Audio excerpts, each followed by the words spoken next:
we got numbers. Hey, welcome to ClevelandMoto podcast number 469,999. Light them up, boys. Woo! Last week we got to go see the movie called Bikeriders. Anybody who wanted to go along could see it. It's all about the Outlaws motorcycle gang, but of course for the case of the movie, they're calling it the Vandals because they wouldn't want to actually give credit to a motorcycle club that did start things and is definitely a criminal organization. No. Meanwhile, though, at the end of the film, when they're showing all the films, all the pictures that were, that led to the book being created, then they all have their Outlaws patches on, right? So, it's like they're not hiding it too damn hard. Yeah. But I will say this.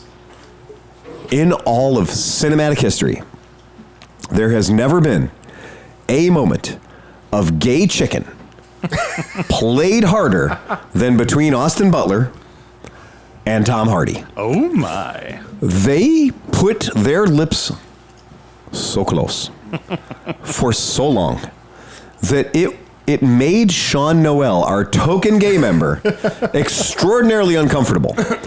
And I did hear somebody in the audience say, "Oh, for fuck's sake, kiss him." It would have changed the dynamic of the film dramatically. That was Johnny Mac. Yes, it was. But what I think is funny is that one of the fundamental tenets of this film is that a wife loses her husband due to the fraternal nature of the motorcycle club. And she says the line that I've loved, and this is my favorite line since I was a little kid dealing with outlaw motorcycle people in my backyard. One of my favorite lines is, for a group of guys who call yourself outlaws, the first thing you did was make a whole bunch of rules. This is very true. And so now it has become a thing that the Vandals movie has swag. And the swag that it's selling are motorcycle jackets. And they have the Vandals logo on the back. Now, motorcycle guys are pretty funny about 3-part patches. Right. And you're not supposed to do that. I read all the comments underneath that, and it went from, "Oh, you're going to die. Why would you? Don't do that. You're going to die." Yeah. But then other people, well, no, it doesn't say what territory, and it's not a 3-part patch. It's just a single thing. That'll probably be okay. The 1%ers do watch TV. They are aware it's not a real thing. There are no shortage of idiots So I'm not going to get killed for my Sons of that Arthritis. are getting their shit kicked Or the, for wearing Sons of Anarchy gear. Or the Ibuprofen Viagra, the Viagra 3-part that Sleepy posted. About dumb shit, right? And like you'd think that any self-respecting club member would acknowledge a yeah, right? We have a problem with that, don't we, Steve? That one's going to cause That one's going to cause a problem, isn't it? Because you're claiming a city. And so the idea of the bottom rocker is saying that the top rocker is the name of your club. The bottom rocker is the territory that your club essentially owns or operates in. And you're supposed to get permission from all the local clubs. They, believe it or not, they have a federation of such things, before you go hanging a rocker. Now, this doesn't break the last rule, which is the letters MC to the right of the skull. Yep. But that's a small one. But I feel like since it's the Outlaws and it's their territory and the Right. movie's about them, Yep. they might be like, this is super cool. Everybody That's loves a great. us. Okay, so Everybody wants to I be don't us. think so. I think they feel like they're going to be watered down. Oh, okay. Yep. I can see that. Well, and when I went on there, they do not have the high vis. I was looking for. You put the high vis on there, they know you're not trying to be a. they know you're not trying to take it. Not trying Maybe to be you a can poser, get right? glitter. Our club's jacket has the top. We have a rocker for the city you're in because we have chapters all over the place. But we don't run an MC. It's a scooter. It's an SC, scooter club thing. So which anybody who chooses to get upset about that. Well, the other thing is if you call yourself a motorcycle club RCs are riding clubs. versus Right. a motorcycle group, like Right. the American Legion has the Absolutely. Legion Riders. They Legion wear Riders. something on the Yep. back that looks very similar to Absolutely. colors, but it's Right. they call themselves a group. A group riding. Not a club. You're not right. There group, sure not as hell are a gang. lot of goddamn rules. There's a here. lot of goddamn rules. Oh, We're outlaws, but we have to follow all the rules. we have to follow all these rules, and we have to make new rules too, right? So Sorry, Steve. I didn't mean to really push that one. yeah. So yay. But that's that. So anyway, I just thought that was funny from our watching of the movie. Pretty interesting. Apparently, our friend from Cincinnati, Casey Beagle, was an extra in this thing. Whether or not he was riding motorbikes, I don't know, but apparently he was in it. So that's cool. That's fun. They shot it in Cincinnati to give it that old timey look. when you want a town that looks old-timey, or at least hasn't been touched since the 60s, Cincinnati's a good choice, I guess. So yay! So we had fun. We went to the movie. It was cool. Anybody have any favorite parts of the movie that they really liked at all? Or really fucking hated? I really like the hidden /2. That sneaky /2. I wish Hoffert was here. Because there's a lineup outside of one of the clubs, and all the guys are out there. They're about to burn a bar down. And in this lineup of motorcycles, which are vast majority Duoglides, as they went and bought every Duoglide they could lay their hands on, and all the vintage Duoglide seats that people took off and threw in the garbage. They went and bought all those, too. But 1/2. There was one Steve Hoffert white /2 that was just laid up on there. I think that was the guy they couldn't teach how to left foot clutch. Yeah. Yeah. I think everybody else figured it out. They're like, no, he won't figure it out. Give him the /2. He's good. That's He fine. was a practical member in the gang. That's right. That's exactly it. He won't be swayed. He was the one that had the World War II helmet still. Exactly. We don't call those Nazi helmets around here. Those are those German sport authorized helmets. So that's it. So yeah, it was an interesting movie. Liza sent Mikey 3 Times, who's a Jersey guy. A lot of fun. Mikey 3 Times builds beautiful bikes. They sent him and our friend Naked Jim down to the actual press release in Los Angeles for the film. So they got to see the movie in their home turf, and then they flew down to L.A. to do the press junket. And so they got to hang out with Norman Reedus again, and really got to have a great time. I was listening to that podcast today. Again, Got some boner pills. I promise you that what they did a great job of is at the end of the film when they're talking about how bad the club got. Yeah.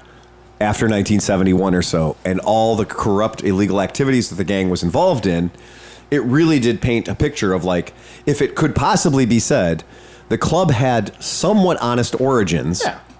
Burning a bar down is not cool.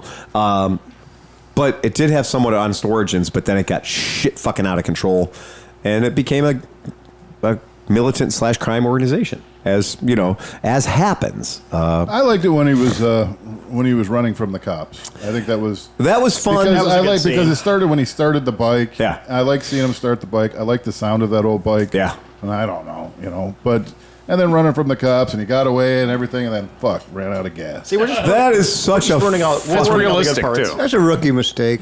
Jesus.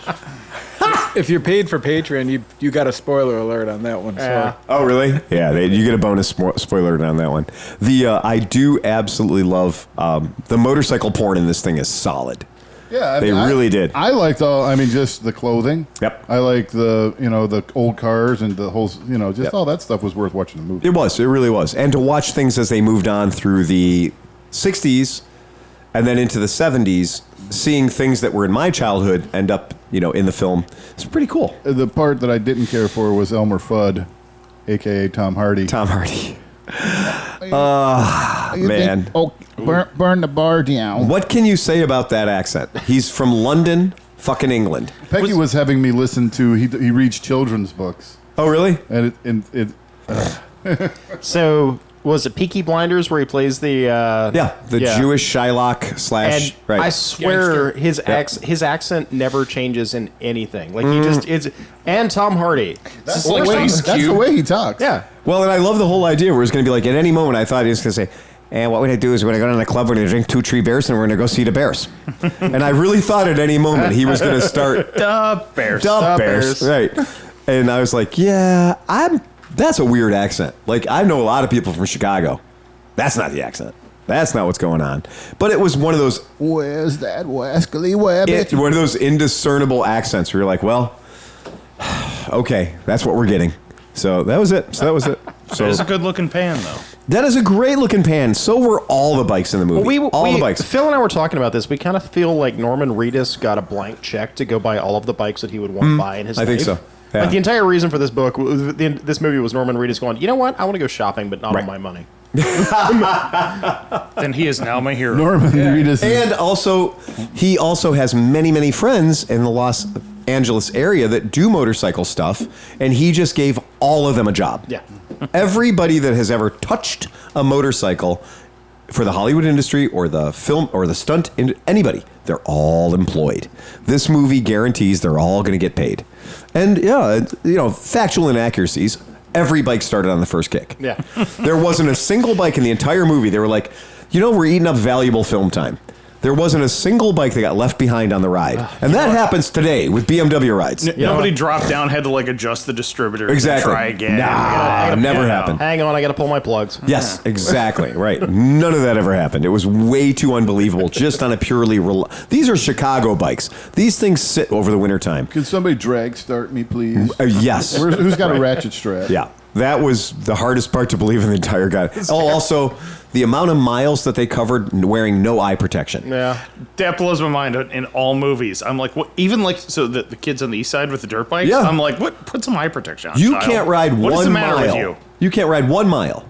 25 miles an hour. I don't. without You eye can't do it protection. 12 o'clock down the middle of Main Street. Put some fucking sunglasses on. Right, yeah. Put some am- safety glasses on or some eye protection. Yeah, have some brain cells. I know you can't see shit. I hadn't been on a bike without. Chris left here today on readers. That's all I got, baby. That's all I got. Plus, it still has a sticker on it. It did. That's how I could tell they were readers. Do you need the readers to see the 1.75. sticker?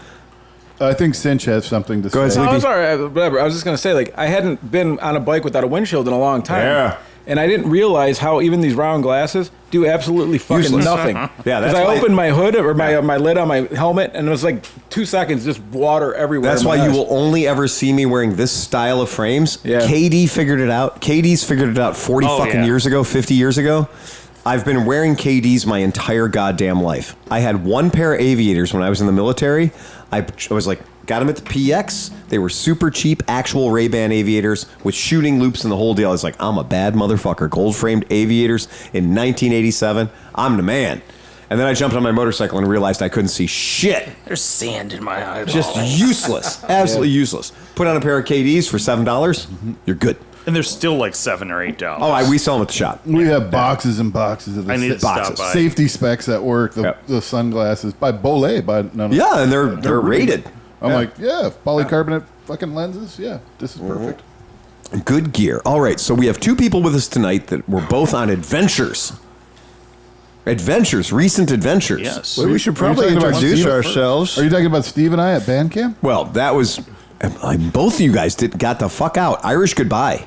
Sorry. Introductions. D. Mao. So to my immediate left is, Dan Kroenke. and to his left, Steve Knoble. and to his left, Sleepy. and to his left, Johnny Mac. and to his left, Speedy Pete. and to his left, Chris Smith. and behind the bar Tom Pennington. with a 3D printed Caucasaurus. Whoa. Crusty Chris. Wow, that is a special thing right there. That's all.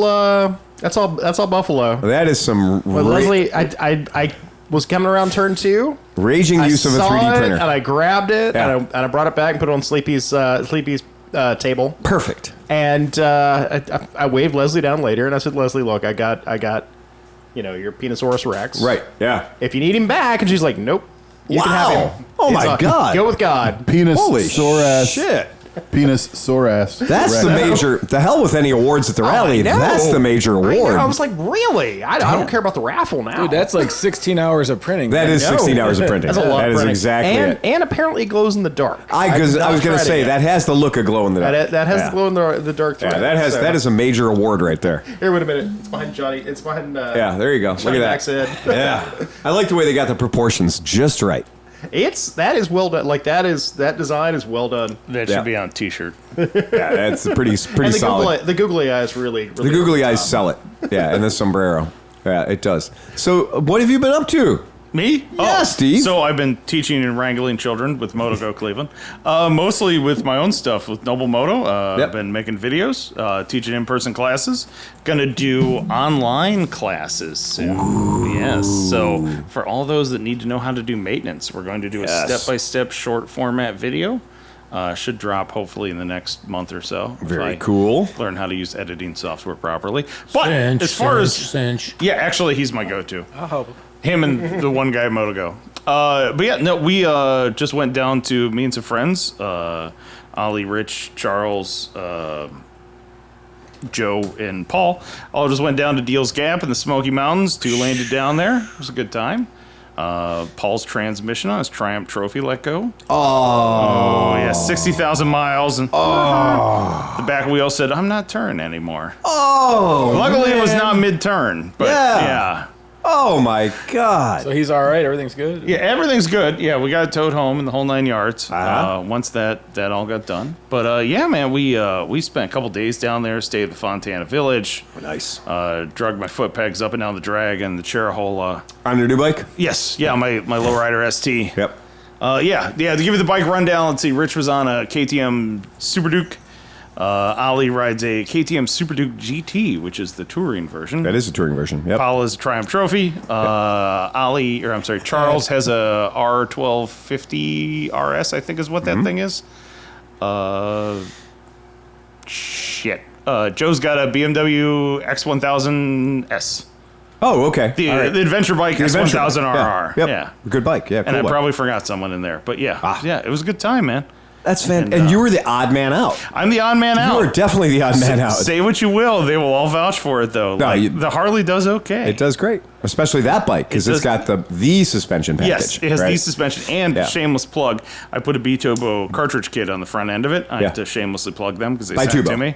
Bitubo. It's okay. We depends speak on the Italian over at the shop. All Yeah, right, right.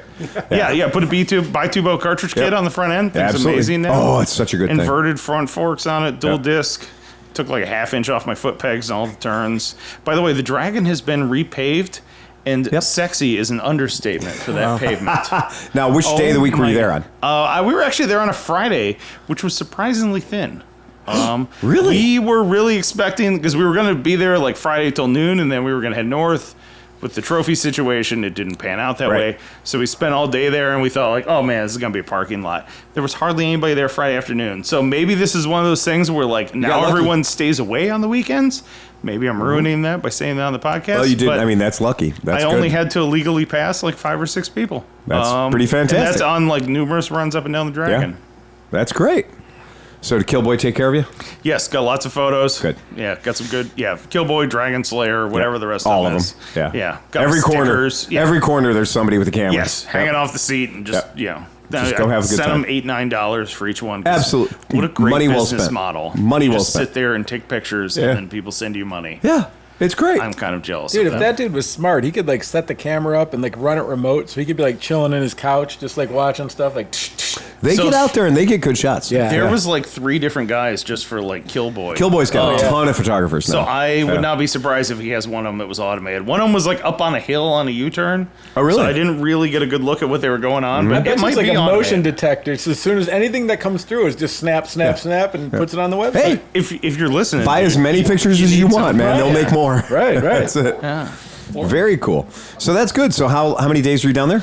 I think we were at the Dragon for 2 days, but we kind of 2-dayed it down there. By the way, speaking of motorcycle adventures, in Kentucky, southeastern Kentucky, there are wild horses. Yes, there are. And they are extremely friendly. Lightly domesticated. Okay. They will come up to you. They came out to me. Yep. I mean, I worked around horses in the past, so I'm you did? familiar with them. Yeah. But we saw them years ago, and they like ran alongside us, and it was like a David Mann painting. Oh my god, it was amazing. Charles got it on his GoPro. I could pull it up somewhere. But that's amazing. so this time we like stopped and I had took some selfies with the horses. great. So highly recommend that if you're in there. I think it's just south of Pikeville. Yeah, just south of Pikeville, somewhere near Pikeville Hazard. brilliant. But yeah, man, it was a great trip, man. The weather was beautiful. It was hot, but all the roads are great. It was a great time. It is, and a lot of people are talking about it's funny how picky people are. For years and years and years, we ran the Dragon with what it was: potholes, pits, dips, whatever. It's just part of what made it more fun. And so now they repaved it. Well, now there are a few spots where the brand new paving is kind of pushing off like it's fresh, right? So they got to go and tune it up again. Well, these fucking people are so freaking prissy. Oh, well, this paving job really sucks because there's a 6-inch section where the new paving got pushed out. Well, yeah, if an 18-wheeler goes through, your grandpa's camper goes through there, it's going to push the asphalt around. What amazes me about riding in the South is you'll see signs and it'll say like "Warning: Rough road ahead." Yeah. And it's like 8 tar strips. Yeah. Now, if you ride through West Virginia, not only is the road like falling down Yeah. and like going off the side of the mountain, in the middle of the lane, there's a sign that says like "Warning: Dip in the road." Dip in like the road. in the dip, Right. Yeah. To where your options are flatten the sign as you go through the dip, or swerve left of center, around a blind turn. And there are spots where we ride here where it's just snake. I mean, it's Yeah. just tar strip. Yeah, but that keeps There's exciting, man. nothing but tar strip. Out here You're in like, Warren, it's yeah. nothing but tar. It's just tar strips. I go through there and I will be moving along at a brisk pace. Yeah. And there's just a jug handle on there, and I'm like, oh, that's right. I forgot. This is just tar strip. You get to practice your flat track. Yes, you man. do. Yeah. Yes, you do. Yeah. It's good to let the back end hunt a little Yeah, bit. yeah. Very The cool. whole thing scoots around. Well, that sounds fantastic. It's always fun when you're testing carburetors. Yes, yeah, exactly. Let's see what happens when I whack this all right tar. Tar strips, very bad. I did want to call just a shout out. Yeah. Because if you ever wanted to rip off Steve Knoble, I will tell you how to rip off Steve Knoble. Do it. Ripping off Steve Knoble is called going to his carburetor workshop. His carburetor workshop is 3 hours. It's $125. Steve, will you let people bring their own carburetors? Yes, I will. Bring your carbs. What? Get a rebuild kit What? first. And if you have stuck screws, I'll show you how to use my favorite tool, which is the impact screwdriver. impact screwdriver. And we will get those screws out. The Versa one-way only impact That's right. driver, and it will remove those fuckers right out of there. Can I just send my carburetors? No, I'm glad you brought that up. No, you can send your carburetor to the class. I have no interest in fixing someone's bike for class material. Right. Nor is anyone But getting how many times free has that labor. been- No, I'll pay the $125. I I'm will just going to teach- send you a box of carburetors. though. I will put them with the other box, and I will let students take them apart, and you will get them back in pieces. Right, exactly. But They- no, what, what did Friscat say? We're not going to fix your shit. Oh yeah, we're not. Yeah, nobody's gonna fix your shit. We're not for gonna you. fix your Skid shit. mark, man. It's Fix your skid own mark. shit. We're Just not like gonna the fix your t-shirt shit. Just like the T-shirt says. You're going to fix your own shit. But if you bring your stuff, I will teach you how to fix your carburetors or your electrical or your 101 maintenance, or we'll even do engine rebuilds on engines I own from SNS. From SNS, yeah. Yeah, SNS sent me 2 twin cams, and then at Super Trap's going on a business sale, I bought a twin cam B. Oh, you did? Nice. Yes. That's yeah, cool. Well, it was a blown up one from Paul Yaffe chopper. So Oh, okay. you can see what a blown up Softail engine should not look like inside. You can see the critical fail points. Yeah. Oh, and there are some serious critical fail But points. that right there is one of those things that I'm going to say that is money well spent. Oh, yeah, absolutely. Anybody that's going to charge you, we charge $120 for one goddamn hour of labor. And the fact that you're going to be in a training environment working on your own fucking carburetor and you're going to leave there with a carburetor, you're going to save at least $240. do I have to bring my own carb cleaner? No, I will usually provide the carb cleaner. Oh. Though if you want to donate some, I'll totally take it. Whoa. If you want the I can gallon barely jug, keep you're on myself your in own. it. Yeah. Do you offer Well, a class? Gum Out sponsors the Yeah, I was gonna so, say, you know, we got Justice we got Brothers needs to be giving you a hookup, yeah. So They do. Do you Good. offer a class for guys that might know how to clean a car but need the motivation to clean the car? Oh, yeah. No. No. Damn. All right. We could just watch videos on YouTube and be like, Right. see how cool that guy is? See how that cool You that guy could is? be that cool. Can I rent- We will watch Bikeriders. Can I rent a grinder and make sparks on camera? Yes. I would Yeah. like to rent a couple of your students. I think there's one here. Oh, but I will say this. How about this? Not that one. Oh, yeah. Sorry, not that one. That's the wrong fucking guy. I want a good student. Wheel Shoring Workshop, Oh, yes. Yeah, 3 hours for $100. I will tell you this. You cannot get a wheel trued anywhere in the city of Cleveland. I won't true another wheel in my life. Right? I love Truing wheels. This is not only Truing, but we're going to build some. I'm partnered up with Lizzie's Wheel Solutions, who Right. builds wheels. Yep. She's really a moped girl, but yeah, she's got a couple that are disassembled. We've got one sign up as of right now, so please go to the website and sign up. KnobleMoto. Yeah, KnobleMoto.com, with a K. KnobleMoto.com. Noble with a But K. yeah, well, you are going to put wheels together. We will show you how to true them. I will show you how my grandfather taught me to do it with bicycle wheels when I was a kid. Oh, really? Yep. Because if you can true a bicycle wheel, you can easily do a motorcycle wheel. Yeah. Motorcycle wheels wheels are, are- there's a lot of room to move around. Yeah. Yeah. Yeah, a bicycle whole lot. wheels are like wet noodles in comparison. So, yeah, it's all just hands-on. You got to put tools in your hands, and you got to try and do and fail. We and used try to again. have That's what she said. we used to have a I guy know. in It's Cleveland true, though. with lace wheels, and he's aged out, right? I don't even know if he's actually on the planet anymore. But we used to be able Dr. Bob. Yeah. Dr. Bob. Yeah. And so we used to be able to call him up. And I have an accountant at Buchanan's. So I'd call Dr. Bob and say, like, okay, this is the wheel we need made.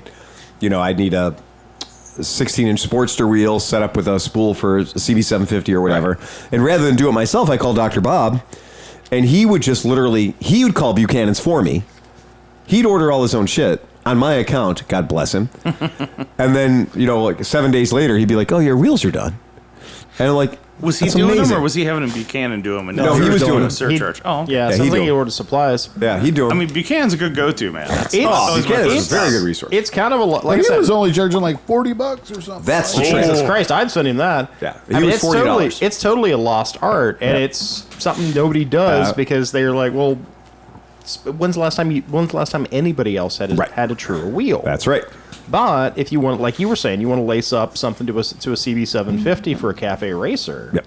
That's totally your go-to. He wanted you to cut the spokes out first, like Yeah. Yeah, he did. Like I just want the hoop and I want That's the hub. right. And that's Not fair enough. And he was That's the dirty work. totally fine about letting us cut the spokes out. Just send him a shit, and he'd always knock it out for us. And he was great. And but nobody does it anymore. Oh so, no, it's a a. shame. I mean, it literally it was a pain in my ass. I made the mistake of doing twisted spokes one time. Yeah. And that kind of killed it for me. Like I Well, sat there fucking around with it. I'm like, no, I'm not doing according to it. Buchanan's own website, lace and true, 40 spokes or less, $140. Yeah. Man, that's cheap. That's Yeah. cheap. Yeah. Right? And that used to be for us $40. And $140 is more than you charge for your class. Yes. Ah! Well, if the class happens again, it's success. We're going to charge more. This is the first go at the class. So the first go at the class, you always get the discount Yes, rate. you do. Right. Because there's going to be a lot of, I didn't think of that. Oh, believe me, yeah. First time through, you're going to find out the weak links Yes. very quickly. Yeah, Yep. teaching quickly teaches you how much you don't know about things. Oh, yeah. Right. Because you have to be able to produce it. Over and reliably, over and over. over And and someone over will and ask over you a again. question, and you'll realize, like, fuck, I'm in trouble. I don't know. I'm in that. trouble. Right. I Let me- just let me Google I'm that just shit. honest with them, like, here, let me pull out my phone. We'll get this answer. I love that. So I think that's great that, that still exists, right? That still happens, I want to get a plug in here for Woody's Wheel Works in Denver. Oh, too. that's There's- right. I didn't even I haven't thought about Woody's in a Yeah. long time. He built the wheels for my F800. Oh, he did? The wheels on the F800 were notoriously soft from the factory, and I wanted like a more rugged off-road wheel. So I bought rims from him. I sent him a set of hubs, and he laced them up for me, and that's 35,000 miles ago, and they're still running and they're straight. still doing perfect, aren't Yeah, they? yeah. That's badass. You Awesome. need to have somebody look at the SSR wheels because the spokes in Nick's bike have come loose 3 times and I keep tightening them up, but Yeah. just sort of like half a turn all the way Right. around. Yeah, and that happens. Right? Well, that's That's metallurgy. That's soft metal. It's Yeah, gonna stretch. That's metallurgy. Yep. Yeah, that's going to happen. That's They're Especially if either they're seating stainless. into the rim nipples Right. deeper, Yeah. or the spokes themselves could be stretching, could be eroding the holes at the hub end. It's not helping that I'm riding the bike. that's the other part. No, of we're it. going to ignore that detail. Right. Pete, It's totally didn't the he wheel. pass? I thought Woody passed. Not that I heard. Really? I mean, I really don't know. I think you might want to check. Well, Well, the website doesn't website's say anything still about that, and I think it would have been. You're thinking of Donald Sutherland. Oh, he did pass. Yeah. Oddball. Cool it with the negative waves. Yeah, enough of the negative Some mother waves, man. beautiful bridge, Moriarty. It's going to be there. Yep. Some mother beautiful bridge. So that's cool. Woody's Wheelworks. Absolutely. Badass. Anything else, Steve? No, man, that's been about it, man. In-person classes. Oh, we're running a fundraiser. Oh, I got plug MotoGo real quick. Yes, you do. We're having a short fundraiser right now for school and class supplies. But coming up very soon, we have a raffle of the weirdest BMW motorcycle ever made. What? The 2001 R1200C. Yes. Which is the weird cruiser that James Bond, the Pierce Brosnan, was that Pierce Brosnan? Yeah, Pierce Yes. Brosnan, James Yeah. Bond rode. Absolutely. We got one Is donated it in to us. ivory? It is blue. Oh, it's blue. Yes. Yes. The guy that runs ADV Magazine sent it to us. oh, really? I was thinking you And- were going to say G450X, but That is a weird one, though. So, yeah, we are going to, I just got it running yesterday. nice. Put new tires on it. Yes, that thing, but blue. They are When- very comfortable. that's I'm actually excited to ride it. I've never ridden they're one of those great. things. They're great bikes. Rear brake pads are showing up tomorrow, so Monday I will find out if this thing actually rides as weird as it looks, or hopefully better than it looks. Though I know some people love it. I'm a little on the fence on the look. Our friend Gorby bought one years ago. Wait, Gasbox Gorby? Yeah. Oh, okay. Yeah. So oh, Go- that's right, Gorby. So Gorby yeah. bought one ages ago. forgot, yeah. Because we had a guy bring one to the shop, and I think it was the guy wanted like $2,500 for it. Could not find a buyer. And I know Gorby's one of those Gorby, guys. He's looking yeah. for a deal always. And so when I heard about this, I was like, oh, man, we got to know somebody. So I put the word out to Jesse, and I was like, tell Gorby there is a 1,200cc motorcycle for $2,500. That's $2 a cc. Why doesn't he buy this fucking bike? And Gorby bought it, and it's the ivory color. It's cream. And he loves it. I mean, nobody has ever loved a motorcycle as much as Gorby loves that fucking 1200C. I will tell you, so I did some homework on the forums, and there is nobody like, you know, oh, this bike's good for now until I can get a blah, blah, blah. Right. People that have those things absolutely They love them. The only problem those bikes ever have is the same problem BMW's had in ages, which is the pumpkin fails. Pumpkin fails. Yeah. Beyond that bike will run 200,000 miles. I had to rebuild the fuel pump. This one's got 13 on it. Yep. Yeah. And I'm pretty sure this was a case of, you know, in the first 2 years of its life, it went 13,000 miles. And then it sat for My customer laid down his ivory one. He laid it down and damaged the leatherette bags, the leather-covered plastic bags on the back. Detached leatherette bags. Amazing bags. Yep. We found out the hard way. We could not buy ein bag. We had to buy Zweibag. Of course. And it was $2,300 I believe that. to buy one bag, and the only color that they had. So the bags came in brown, the bags came in black, and the bags came in this weird midnight blue color. Super Schwarz. And I told the guy, I was like, do you really want to buy these fucking bags, or do you want to just take them to a leather shop and have them fix it? Yeah. You know, because the bags aren't, mechanically they're fine, Yeah. but they have a big gouge out of the side where the leather's not there anymore. This guy put $2,300 worth of bags on a $2,500 motorcycle. And I was like, okay, that's it. I'm out. The fuel pump sending unit for it would have been $1,000 if I didn't rebuild it. Wow. By the way, I forgot to tell you. So I do some work to the brakes on it too, just to make sure everything worked right. And they needed bled, and it's early ABS unit. And I was like, oh man, We all looks know like a those pain. very well, yeah. So I did the zip. This is the first time I've ever done it. I did the zip tie the lever down. Yep. And I left it overnight. 24 hours. Son of a bitch. 24 that hours. Thing, it has like perfect brakes. now. 24 hours. We've talked about this in a podcast before. If your front brake or rear brake is soft, if you want to, pump the fuck out of it. Put a zip tie around it and just walk away.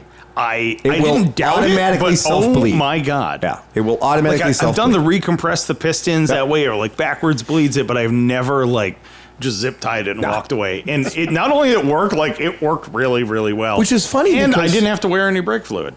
Well, and with some of these ABS systems on the BMWs, you can find yourself in a shit show real quick by going in there and stabbing around and moving a ball bearing check in a ball, spring that you didn't mean to, and now you just fucked it. Right. Yeah.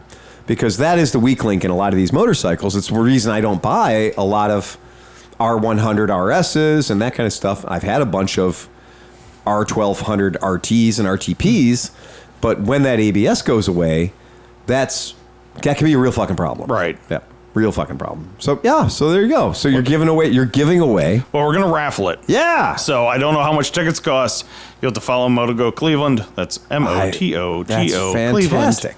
But it will be posted in July. Oh really? Cool. Okay. Yes. So back to the R1200C in the BMW world, it was like an ugly stepchild. Like Yes. people didn't really embrace them in the BMW world.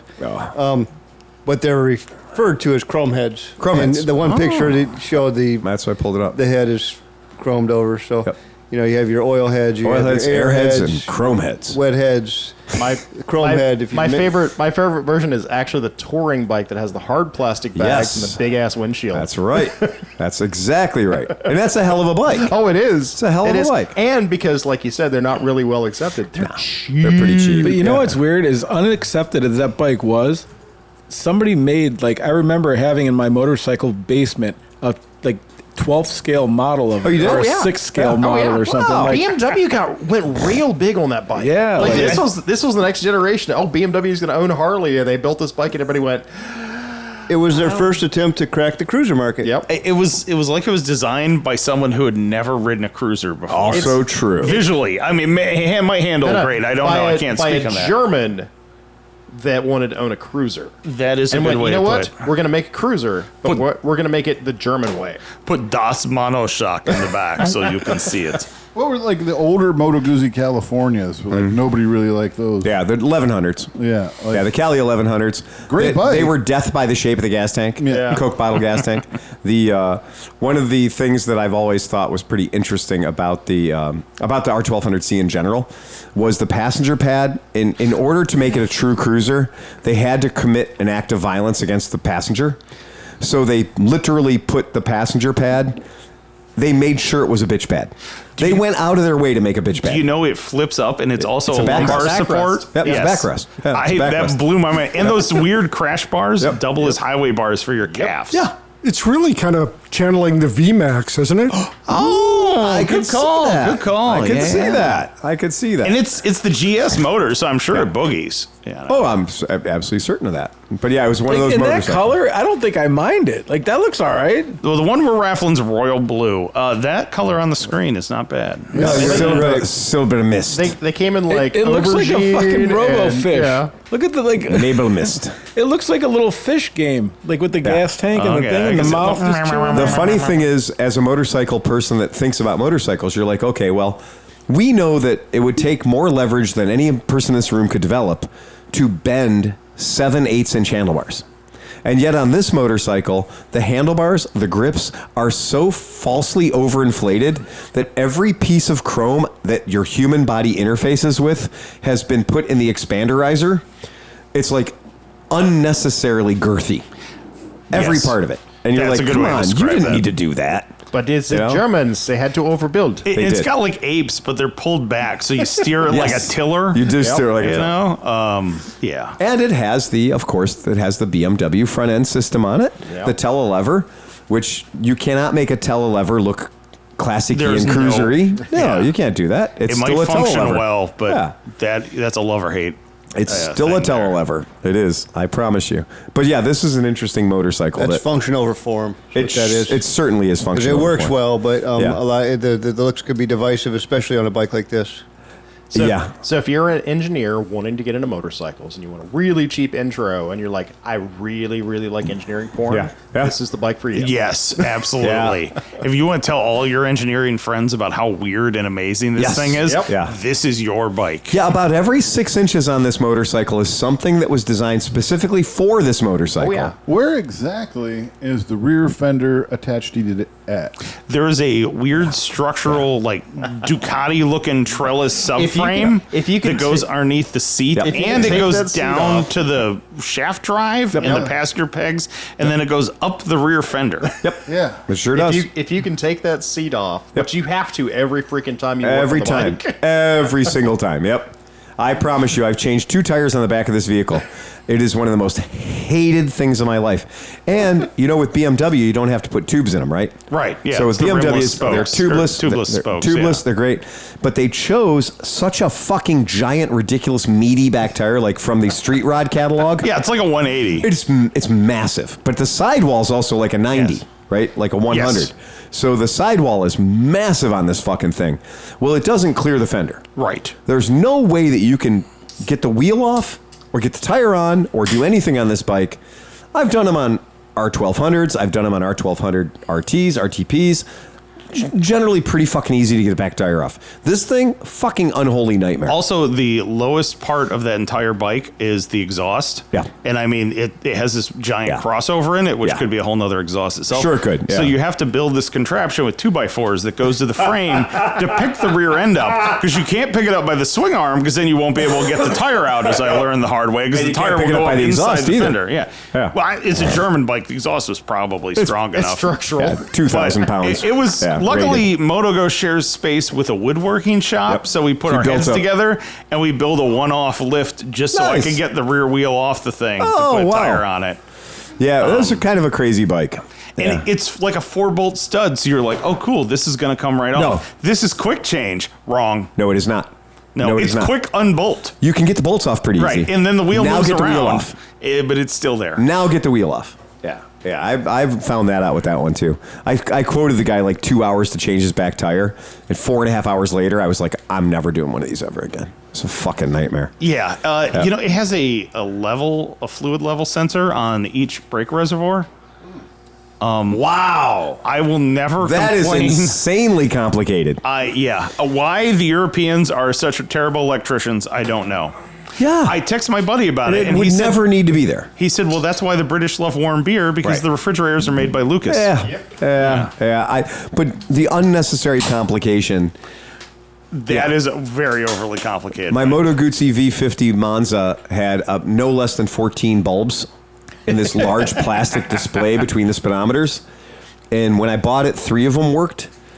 That's impressive. But they had lights for low brake level. They had lights for every goddamn thing. This thing has 2 ABS lights. Oh, it does? I don't even know what the difference is, but when you start it up, they both flash back One and is- forth. Oh, that's one is right. for the So front, it's like- yeah. it's One's like for front, German one's for techno. rear, That's right. And until they're in sync, Right.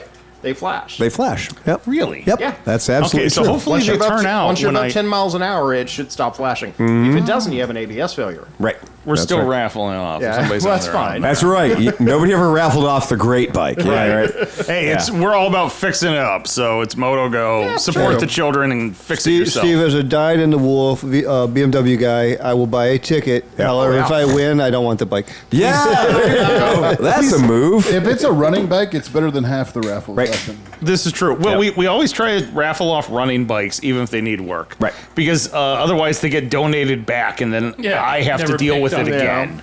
Yeah. That defeats the purpose. Yeah, like the Sears Gilero. Good Lord, we raffled that thing off like 6 times.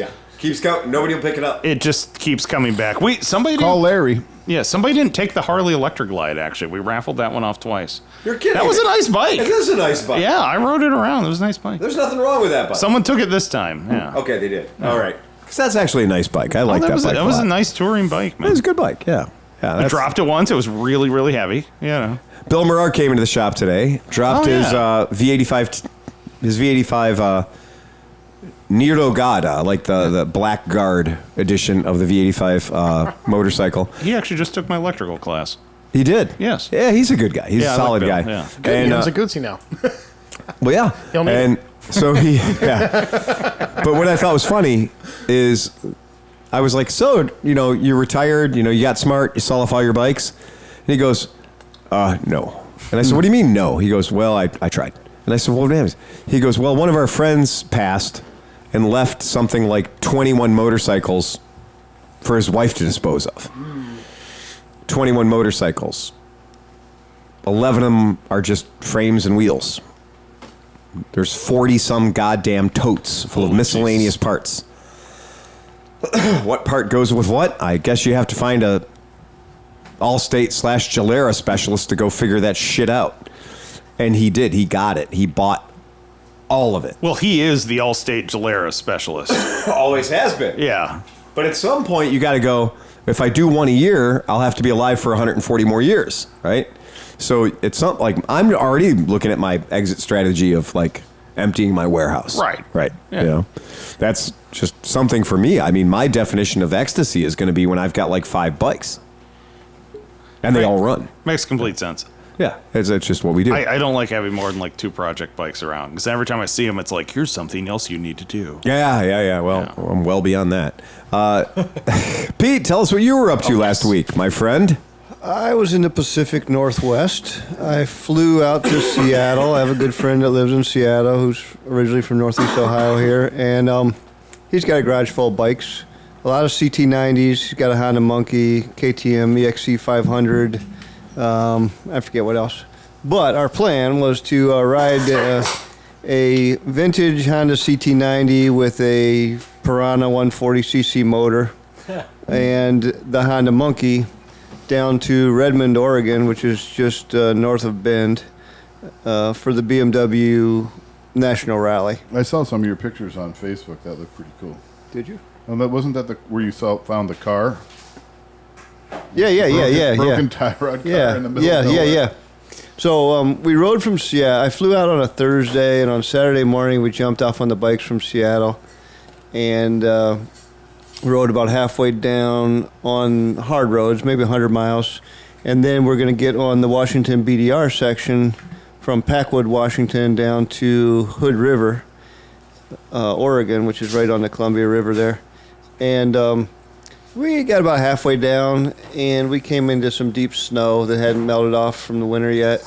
It was like a nice warm day, dry, dusty conditions, and then it starts getting into like muddy conditions where you can see like it's been recently covered with snow that's melting off, and then we eventually came upon a spot where the sun just doesn't get to it all day long, and the bikes, the wheels were knifing through the snow, but then the bottom of the engine case and the foot pegs were getting hung up in the snow, and they just wouldn't push themselves or pull themselves. We couldn't push them or pull them. Not enough clearance.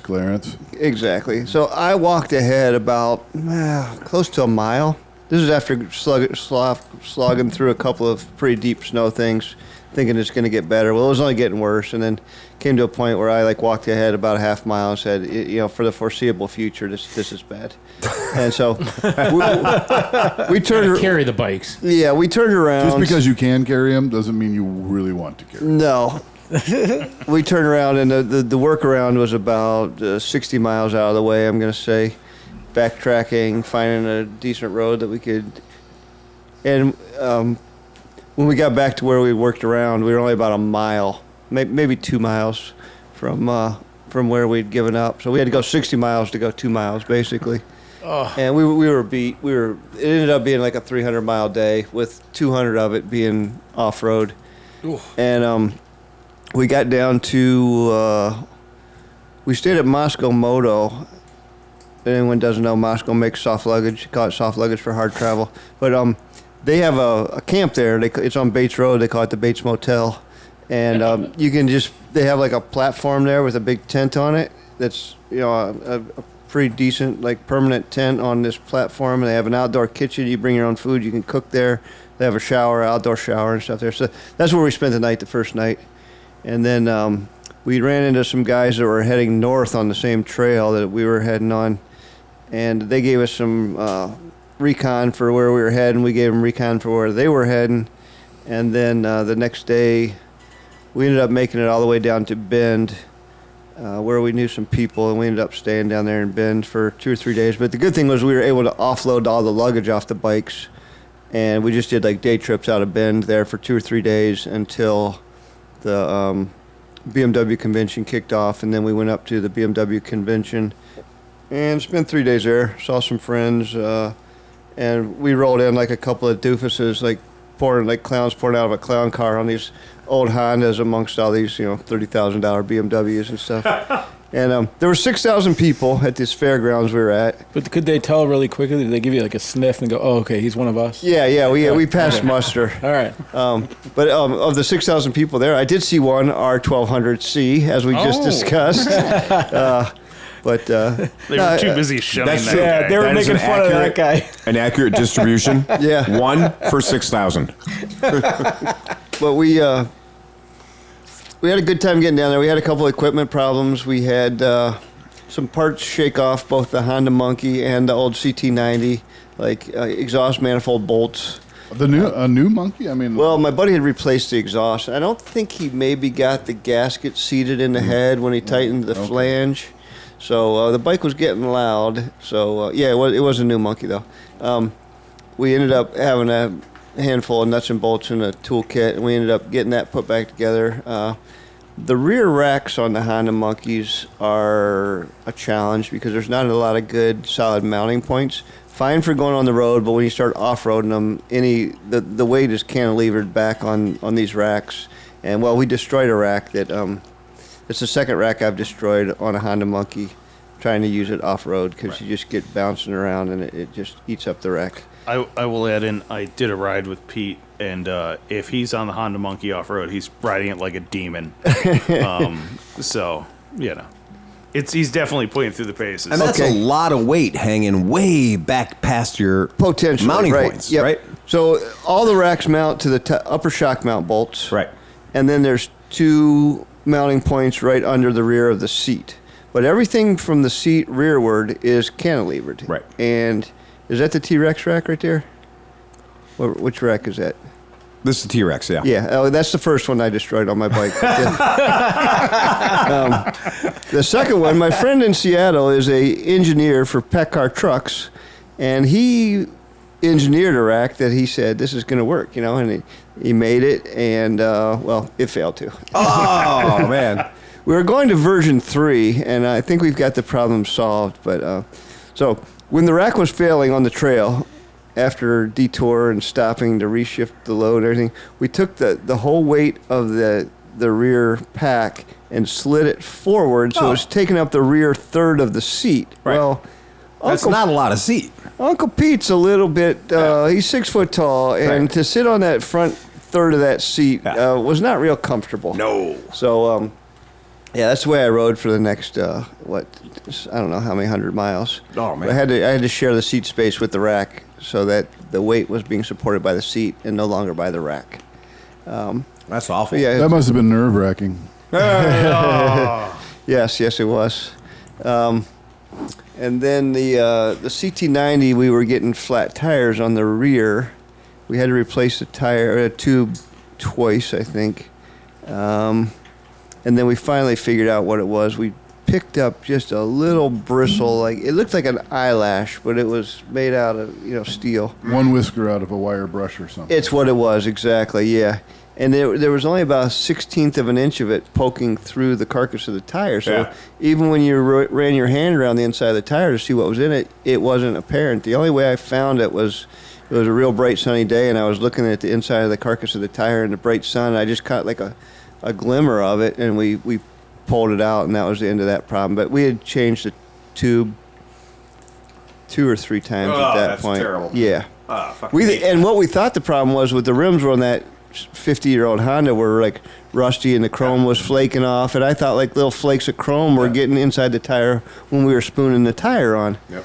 Because the hole in the tube was almost imperceptible. It was like when we were holding it underwater, it was just like a little champagne bubble coming out, and it wasn't even coming out like streaming out. It was just like very, very tiny holes, and it was just this little tiny sliver of a piece of wire that was. And you were indexing the hole with the, you know what I mean, like figure out where the hole is, where it should Correct. be, and just sit there and look at it. Yeah, and That's so hard to find. One of the giveaways was the second puncture in the tube was right on top of where we'd patched it the first time, and I'm like, wait a minute, that don't make sense.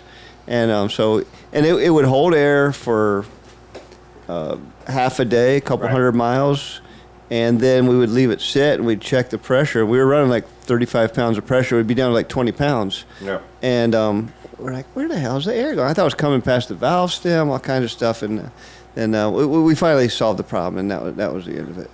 But other problems, we lost a phone. Here's a pro tip for the kids out there in listener land: do not put your $500 or $1,000 phone in a $5 phone mount that you bought off of Amazon.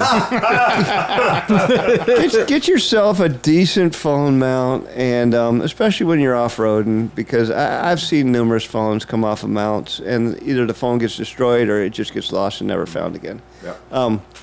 We did end up finding the phone after backtracking up and down a red stone road that was strewn with lava rock. Whoa. So there's these black rocks everywhere, and you're looking for like a black phone, and your eyes like picks up, as you're scanning, like things that look like phones. You're like, no, it's another fucking rock. It's 10 feet, call the phone. 10 feet, call the phone. Yeah, I don't even think we had cell service there. We were pretty deep in at that point, but we did find the phone, which was super cool. But at the same time, this was the only problem we had with the monkey was I'm trying to like idle along, and the revs are like racing on the bike, and I'm like having to drag the brakes in second gear to like keep it from accelerating. What the fuck is going on here, And I reeled the clutch in, and it was revving at like 1,500 RPM. I'm like, what the fuck's going on with this thing?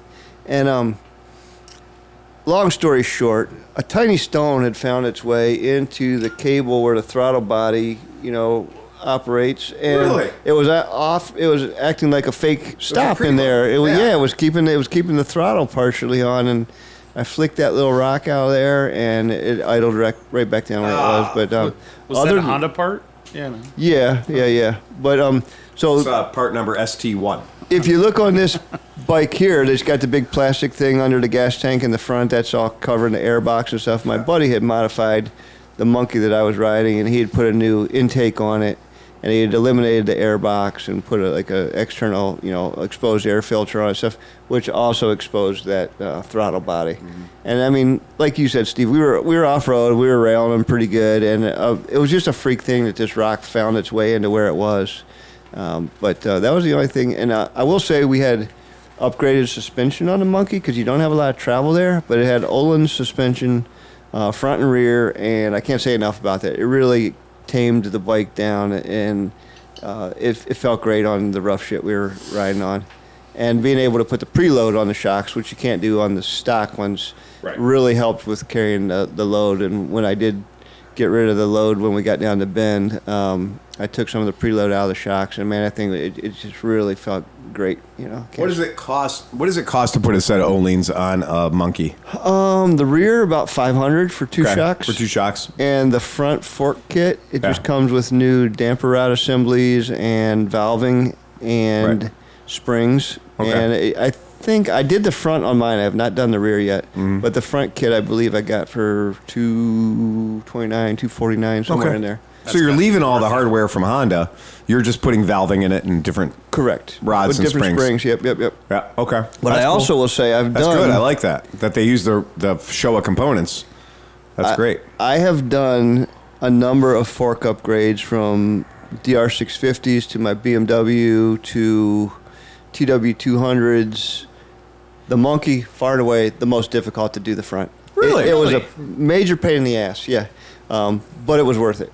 Quick interruption. Was that because it was inverted? Because when I did that B-Tubo, I had to take the lugs off the bottom of the fork sliders, and man, that is an intimidating task. Yes, that's exactly what happened. So if you're looking there, the castings that at the bottom of the sliders that the brake caliper bolts to and the axle goes through it, all that stuff. On the Hondas, you have to hold the slider tube of the fork assembly while you twist off the casting that's at the bottom. Okay. And it's on there with super duper Loctite. Yeah, I was going to say it's red 100 Loctite. Yeah. And it's a left-hand thread too, which is good to know. Right. That's good to know. Yeah, if you're trying, so you got to get it pretty hot, and then you got to twist it off. Ron Beardo should be listening to this because That's I pretty think that was good, one of yeah. the things he was planning on doing with the Monkey. He was talking about in the one video that he was going to upgrade the suspension on. Well, and there is a special tool you need to hold that slider. When you hyperextend the forks, there's 4 holes in the top of the sliders that are up north of the seals. You have to hyperextend it so those holes are below the seals. Then there's a clamp with locating dowels that keeps that from turning while you torque on those castings at the bottom to get it off. Yeah. So on my Harley, I ended up on the Lowrider ST with the inverted forks. I ended up buying shaft collars, and then I clamped those on right above those lugs. That way, if they did happen to scratch the chrome, it won't affect the seal. But in same scenario, I had to heat the snot out of that, cook all that Loctite out of there, and man, that's a daunting task. Yeah, it's terrifying. Even as a very experienced there's mechanic, rubber in there. There's all kinds of things and it's expensive things. Yeah. Even the Harley service manual was like, don't take that apart. Yeah, I don't blame him. Sounds like a good idea, right? Well, that's great. I mean, that's pretty neat that you could change the dynamic of the Monkey, because the Monkeys, everyone that I've ever known to own one says, well, I'm over 200 pounds. Yeah. I spend my life bottoming out on this bike. Yeah. I've never known anybody over 200 pounds that was like, yeah, the suspension's okay. And there's cheaper shock upgrades you can get that get really good reviews. I think they're actually like Öhlins copies for the rear. In the rear, you can change those out in 10 minutes. You can have them both 2 bolts, out. But the front's a challenge. But and working together in unison, it's worth the money. That's great. So total mileage on that trip? We did 1,100 miles from Seattle down to Bend, was as far south as we went. And then from Bend, we did day trips on the Oregon BDR routes. And then up to Redmond, sat in Redmond for 3 days at the BMW convention, saw some friends, went to some seminars, whatever. And then rode home from Bend back to Seattle, mostly on road. You're just comfortable living on a Monkey, aren't you? Yes. Yeah. Seems so counterintuitive. It's a very comfortable bike, though. For It is. riding Hoffords, I mean, you could do worse. Yeah. Now, if you zoom in there, you follow 97 out of Bend and Redmond heading north. Yeah, we're okay. That's the. That looks like we're north of there. Yep. We had to go by Mount Hood. If you see Mount Hood National Forest there, Yeah, and actually absolutely. Mount Hood is right along that road. And you don't go directly over the mountain, but you go adjacent to Mount Hood, and there's some pass there. So when we left Bend, it was about 60 degrees. And as we got up to Mount Hood, the temperature starts dropping, and it gets down to 50, starts sprinkling. About below 50, it starts full on raining. And as we get higher, it gets down to, let's say, low 40s, 42 maybe, and it's turning to sleet. And I didn't pack for these conditions, and I didn't have waterproof gloves or insulated gloves or heated grips. And my hands are like frozen to the handlebars. Like I'm thinking, like if anything happens right now that I had to use my fingers to like undo a zipper or get some tools out, I'm like, I'm done. I'm fucking done. Right? So we get to the top of the pass by Mount Hood there, and now it's about 34 degrees, and it's full on fucking snowing. I mean, it's like snowing. People are driving by us in a car, like taking videos and shit. We're like a couple of idiots, like Dumb and Dumber, right? You can't underestimate what altitude it will do for weather, temperature, and everything like that. 'Cause Yeah. we went down to North Carolina. I would have never thought I was going to have to fire up my heated grips until we went to 6,000 feet, and it was frost on the tips of the trees and stuff. Yeah.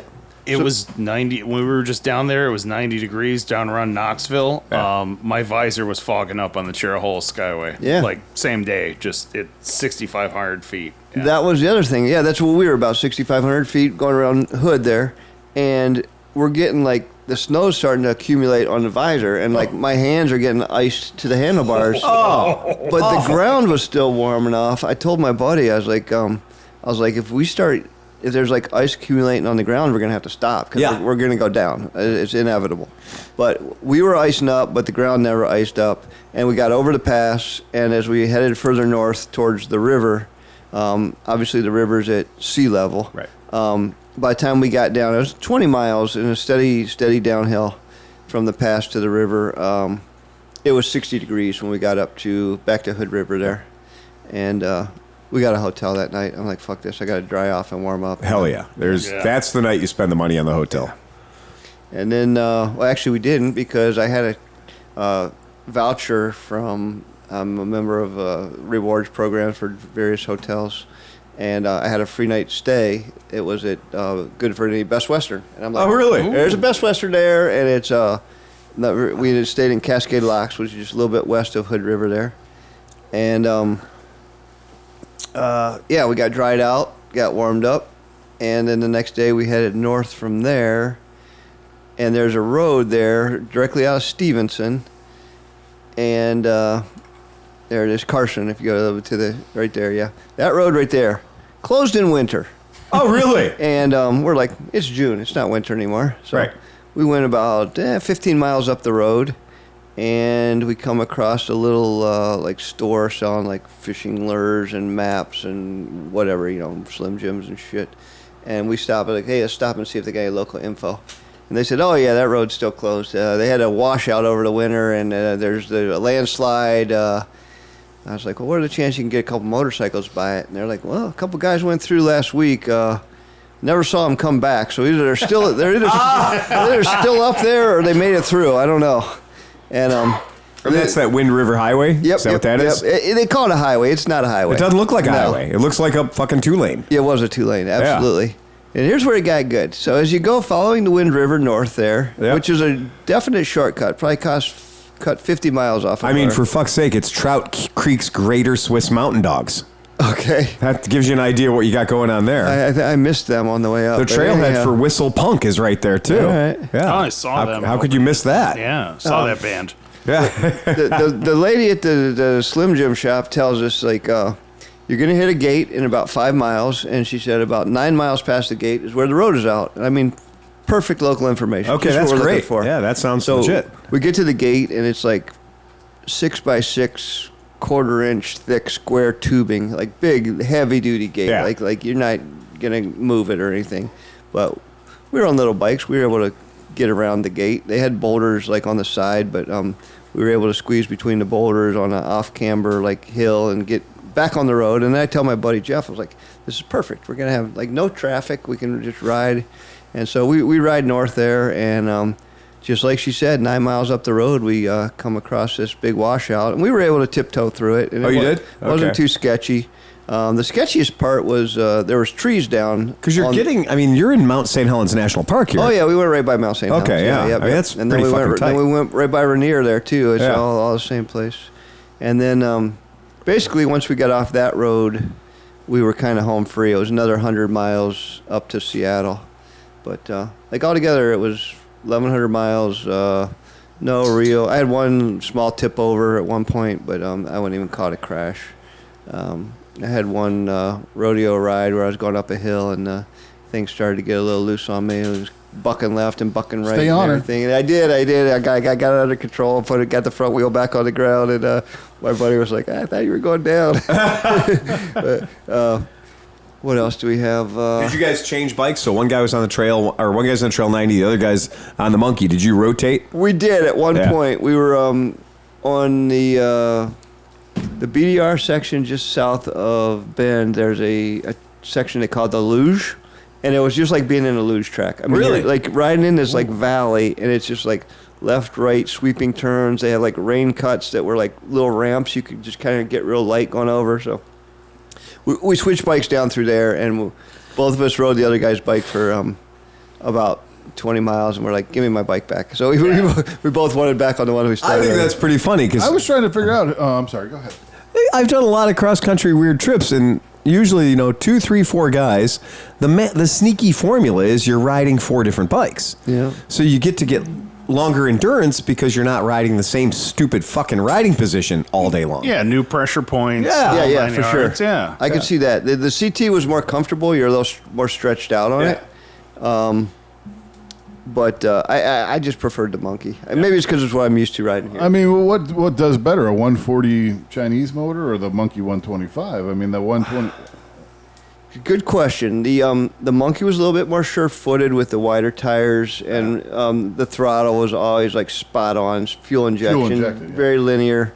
The 140 was geared a little bit low, so a couple times if you were in a low gear and you juiced it, the front end would come right up. Was it clutch and 4-speed or just 4-speed? No, it was a 3-speed. 3-speed. Or 4-speed.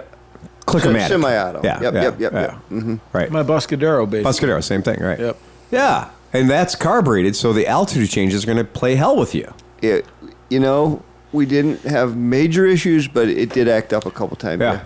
And when we got home, we put a new carburetor on it. And the only reason we didn't do that before we went because we didn't have the proper throttle cable, which when we got back to Seattle, it was sitting there.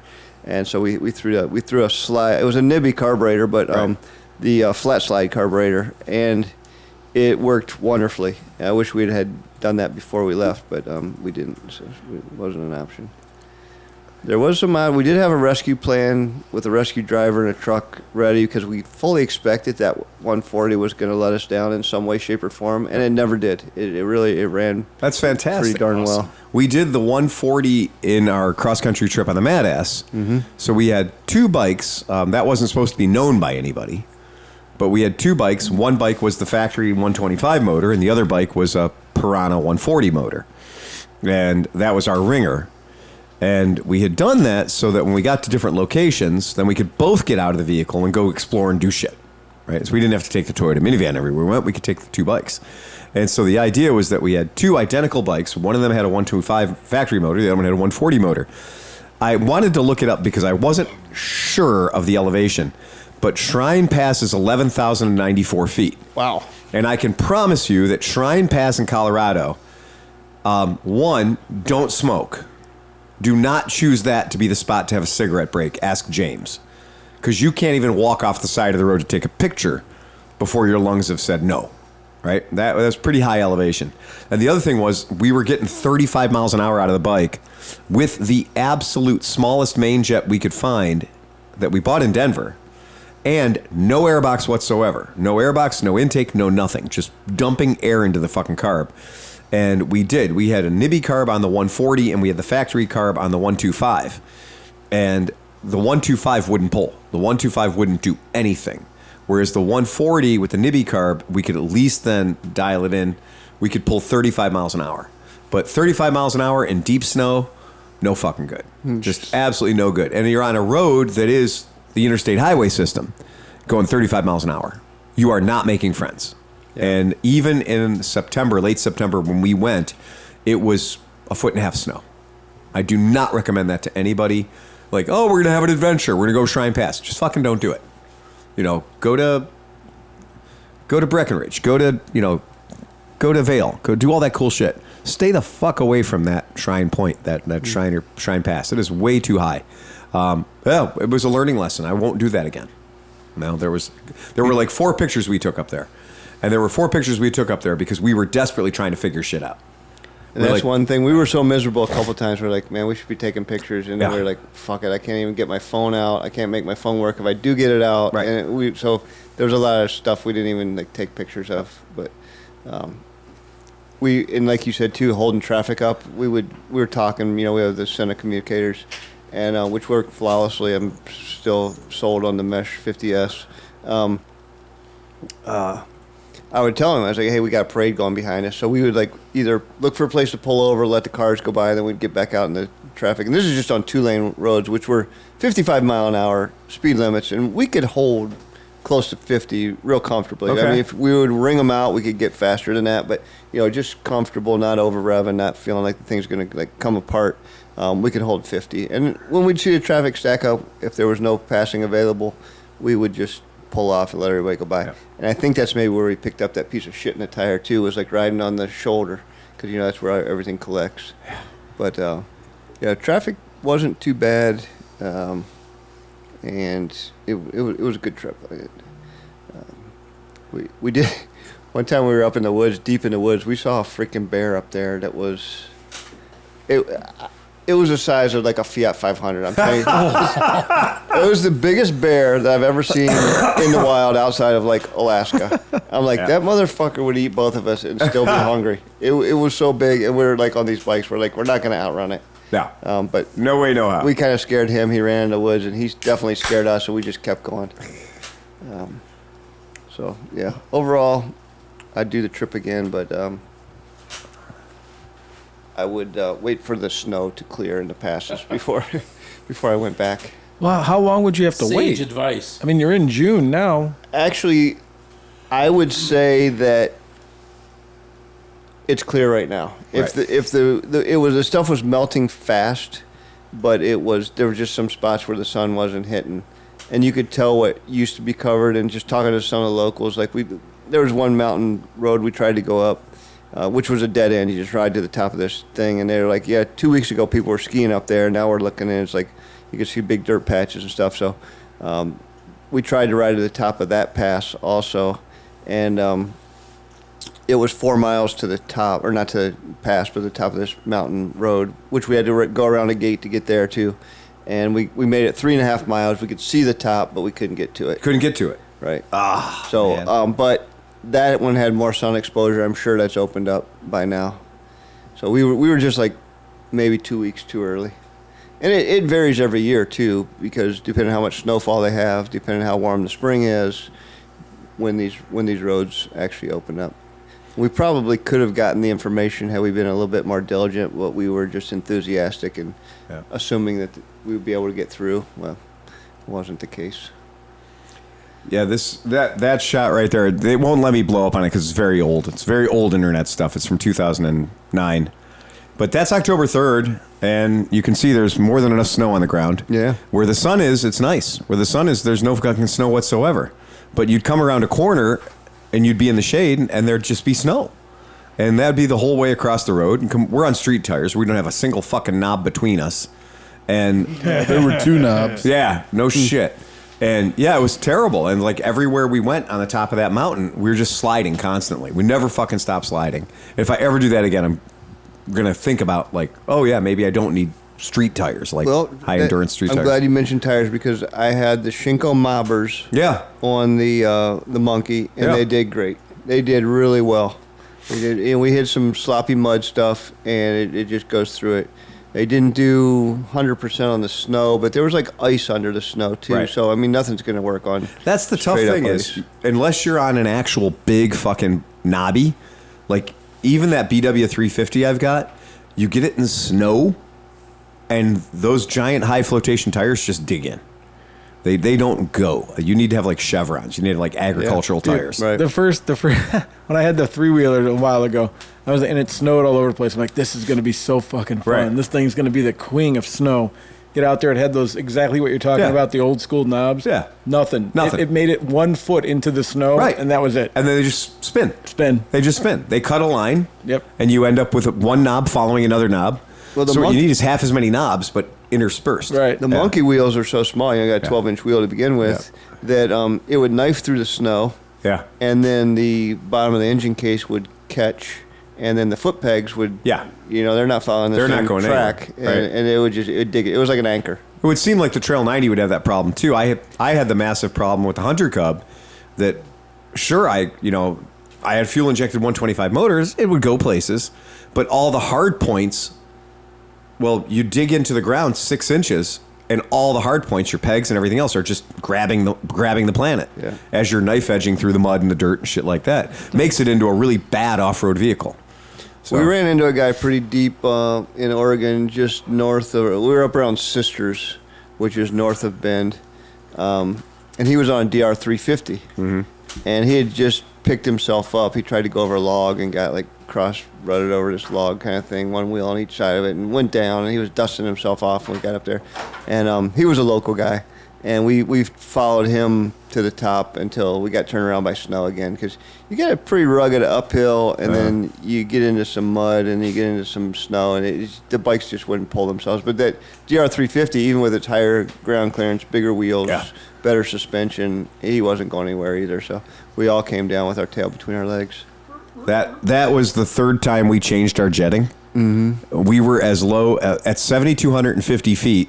We were 10 points below stock. Stock was a 96 main. We were running an 86 main. Wow. Okay. And that was the smallest jet we could lay our hands on at a moped shop, because we couldn't find a 125 jet for that setup. And that's running the HMF pipe. So we're running a wide open pipe through that thing. So we're not running, anything that's giving us any back pressure. We're just shooting it all out the tailpipe. But yeah, it was... I didn't know there was more than one doctor in your family. Yeah, that was Dr. Thanks to Dustin. That was Dustin did all that artwork for Dr. Madass. Dr. Angry Bottom. Dr. Angry Bottom, yes. He did nail that too. He did a great job. It was cool. It's so weird how websites have eras. Yes, Like they you do. could totally tell what Yeah. era that was. You can. There's absolutely no doubt about it. When you look at this thing, Wait, did that say 2009? it does. That was 15 years ago. Okay. Right. Yeah. Surprised it didn't say MySpace or GeoCities. Yeah, right? When I built the Lake Erie Loop website the one time, the one person posted, it's like somebody went to jail in 1988 and just came out and built a website. Yep. Oh, yeah. Yep. Oh, that was funny. So I'm sorry, on that build, we had a 150 Piranha, and that was the 26 mil Mikuni. That was the setup on that one, which ran great, which was my favorite setup. We tried that aftermarket pipe, and that fucking failed. So we had HMF design us an undertail pipe that actually worked great. We sold a bunch of those. But yeah, it was pretty good. It worked out pretty well. So that was good. We liked that. Well, speaking of pipes, Yeah. my buddy Jeff had a Chinese whatever canister on the back of his bike, and I'm following him down the road, and I see something fall off. And I'm like, it looks like your throttle tube, I'm like, what the hell I was like, I don't think he could lose the throttle, the grip with his, it was like it'd have to fall out of his hands too. He would have known. Sorry. Well, what it was the spark arrestor out of his cheap Chinese can. So I pick it up on the side of the road. Oh, Red no. hot. No. I had my gloves on. Oh, you did? Okay. And I just was holding it like a throttle. I'm like, this feels pretty darn good. It was like warming my hand. Oh, it's toasty. And I was putting it in the other hand. I'm like, this is beautiful. So meanwhile, he notices I'm not there anymore. He turns around and comes back. He's like, what the fuck are you doing? And I'm like, you're dropping parts, dude. And so he lost parts numerous times. Let me see. The CT90s have the little canteen gas canister Yeah, under the on the rear back. rack. Well, he had Those are dumped- priceless. Well, he had dumped the gas into it at one of the stops. Yeah. And actually, we split it between the two bikes, and then we were driving down the road. And I saw something fall off his bike. Well, it was the gas cap from the canister. Oh, you don't want to lose that. No, it was big, heavy, like original Honda, heavy chrome, nicely made.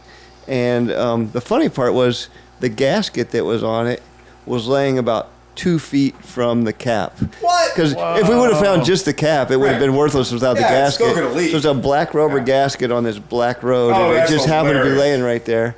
So that was one thing he lost. He lost his phone, like I said, that was in a $5 mount.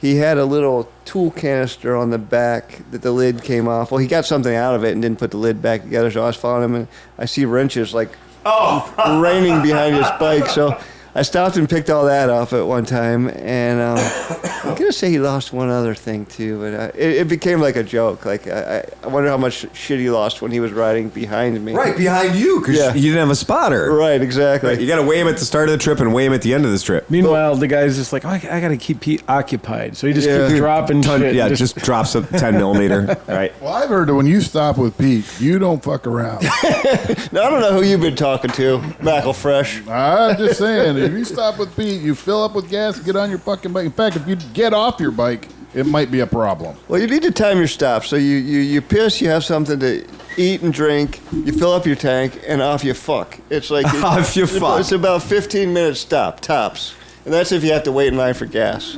Yeah, I like to keep the wheels rolling. Nice. Guilty as charged. Okay. I've been I'm criticized. not going to say who my source is. Does it rhyme with Chris Smith? Krusty Smith, Krusty Chris.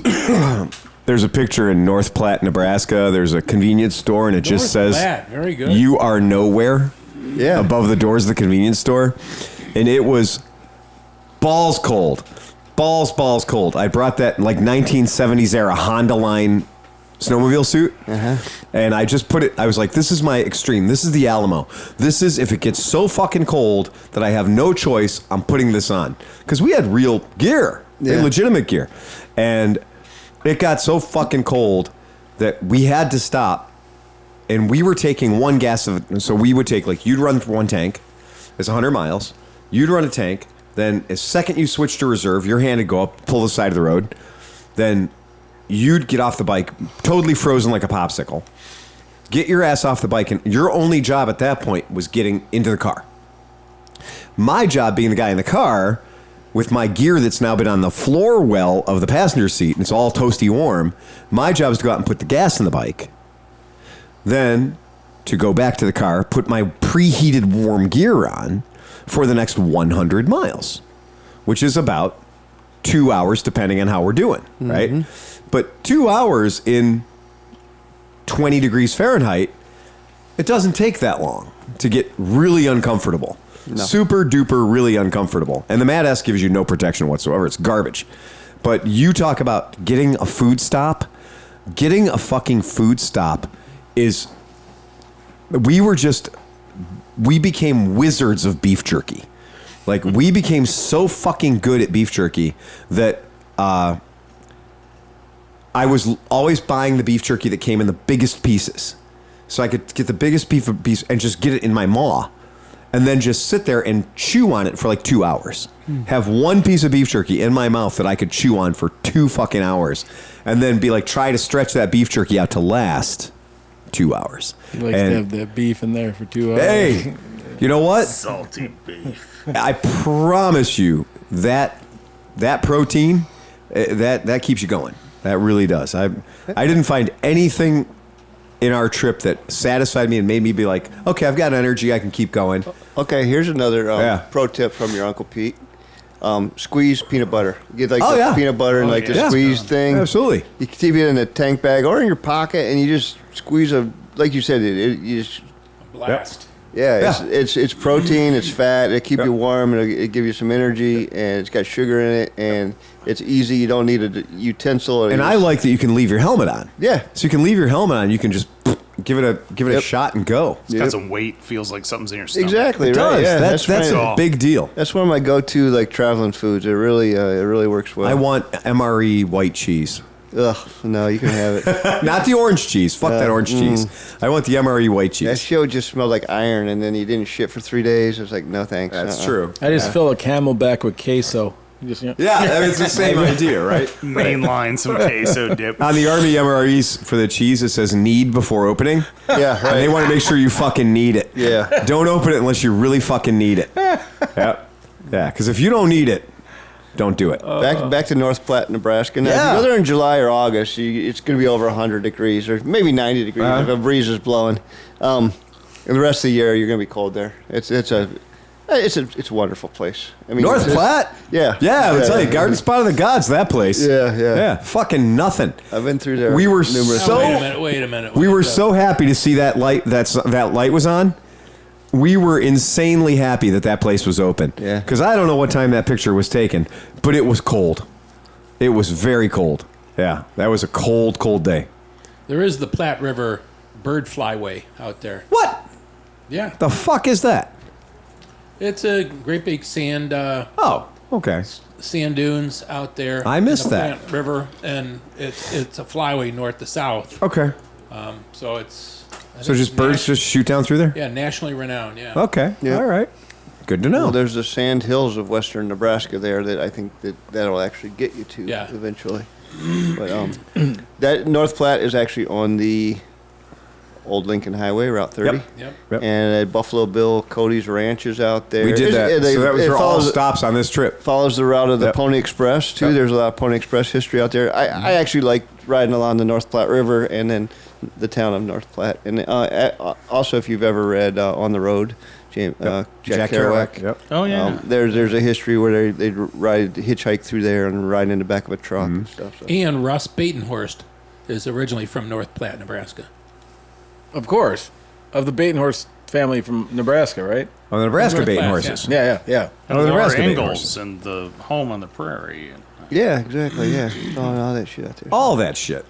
There's history wherever you go. You just gotta Yes. look for it a little bit. Yeah. Oh, that's one of those ones on my last journey where I was doing Highway 89.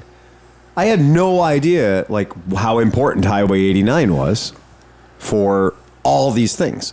But yeah, you're gonna get to the start of the Oregon Trail. Like you're gonna be at the spot where it started.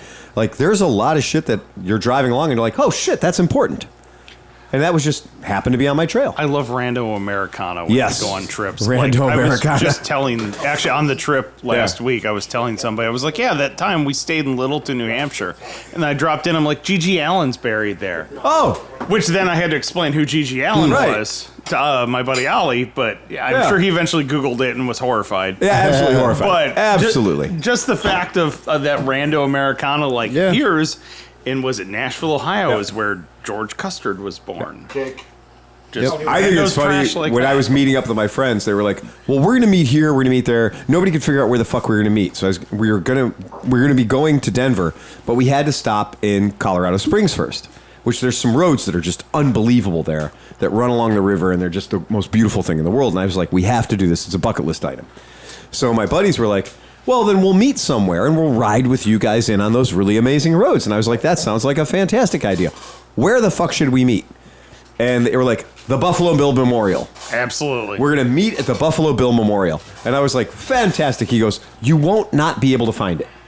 I promise you, Do you have your fork? you don't need GPS. You don't need anything. You'll be able to find it." And when we got up on the Buffalo Bill Memorial, we were like, "Holy shit, that's a lot of buffalo. It's a lot of buffalo." It was more buffalo I'd ever seen in one place my entire goddamn life. They named it right. And those buffalo were having revenge on Buffalo Bill. You know, I've never seen like big things like Wrigley Field and some other Yeah. stuff, but I've been to like the Tom Mix Memorial, Yeah. the first KFC. Ripon, Ohio is where the father of the U.S. artillery was born. Oh, really? There you go. I have no idea how That's this pretty stuff I always sticks in my like. brain. I always So like the finding. Tom Mix Memorial south of Phoenix? Yes, yeah, in between there you Phoenix go. and I've Tucson. been yeah. there too. I have a friend who lives nearby. Oh, okay, yeah. That's pretty The weird thing is, like, he just died in a car crash. It wasn't even like a cool story. Oh, was it a great but- story? It was just, it's just literally he crashed a car. Yeah, he pretty much crashed a car into a ditch, Oh, there you go. and he died. He died. But he rode a motorcycle. Yeah. So this is how I know these things.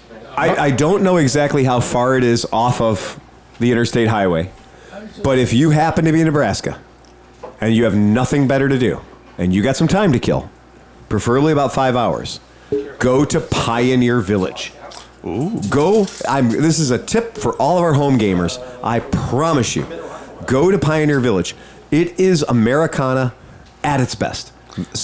I think it's the guy who invented corrugated plastics and corrugated steel for like Quonset huts and shit like that. Renee picked it out. Renee was like, we're going to this. And I was like, oh, what the fuck? And then she was like, no. We're going to this because I think we need to go to this. And I was like, it's kind of far off the beaten path. And she goes, doesn't matter. We're going to this. Now, the national road, right, 80, you're going to see signs for Pioneer Village 1 mile outside of when you see signs for Wall Drug, right? Right. Yeah. It's one of those things like, this place had better be good because they got the signs. They got the signs. It's like going to south of the border. If you're traveling on your way to Florida and you see the signs from south of the border, in South you're going Carolina, to see that shit for super far. So we got there. We went to Pioneer Village. Go to Pioneer Village. Okay. It's 20 acres. It is amazing. Do not have less than 4 hours. Do not. They have Quonset huts there because, again, I think he invented it.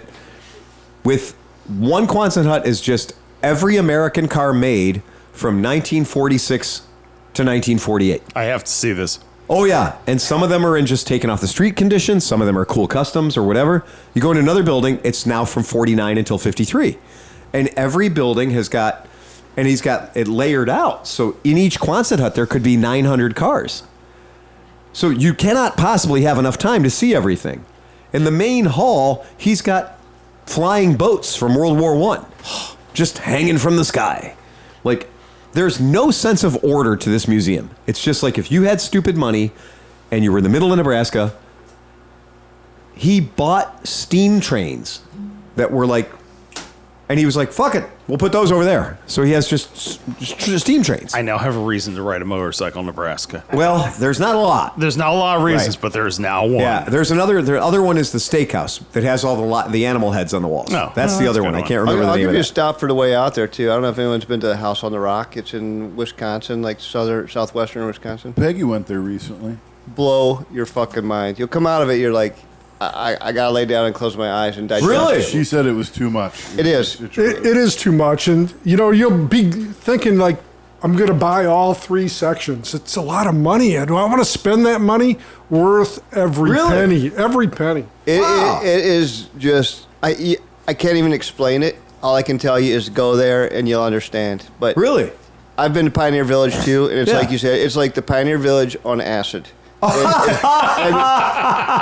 Dude,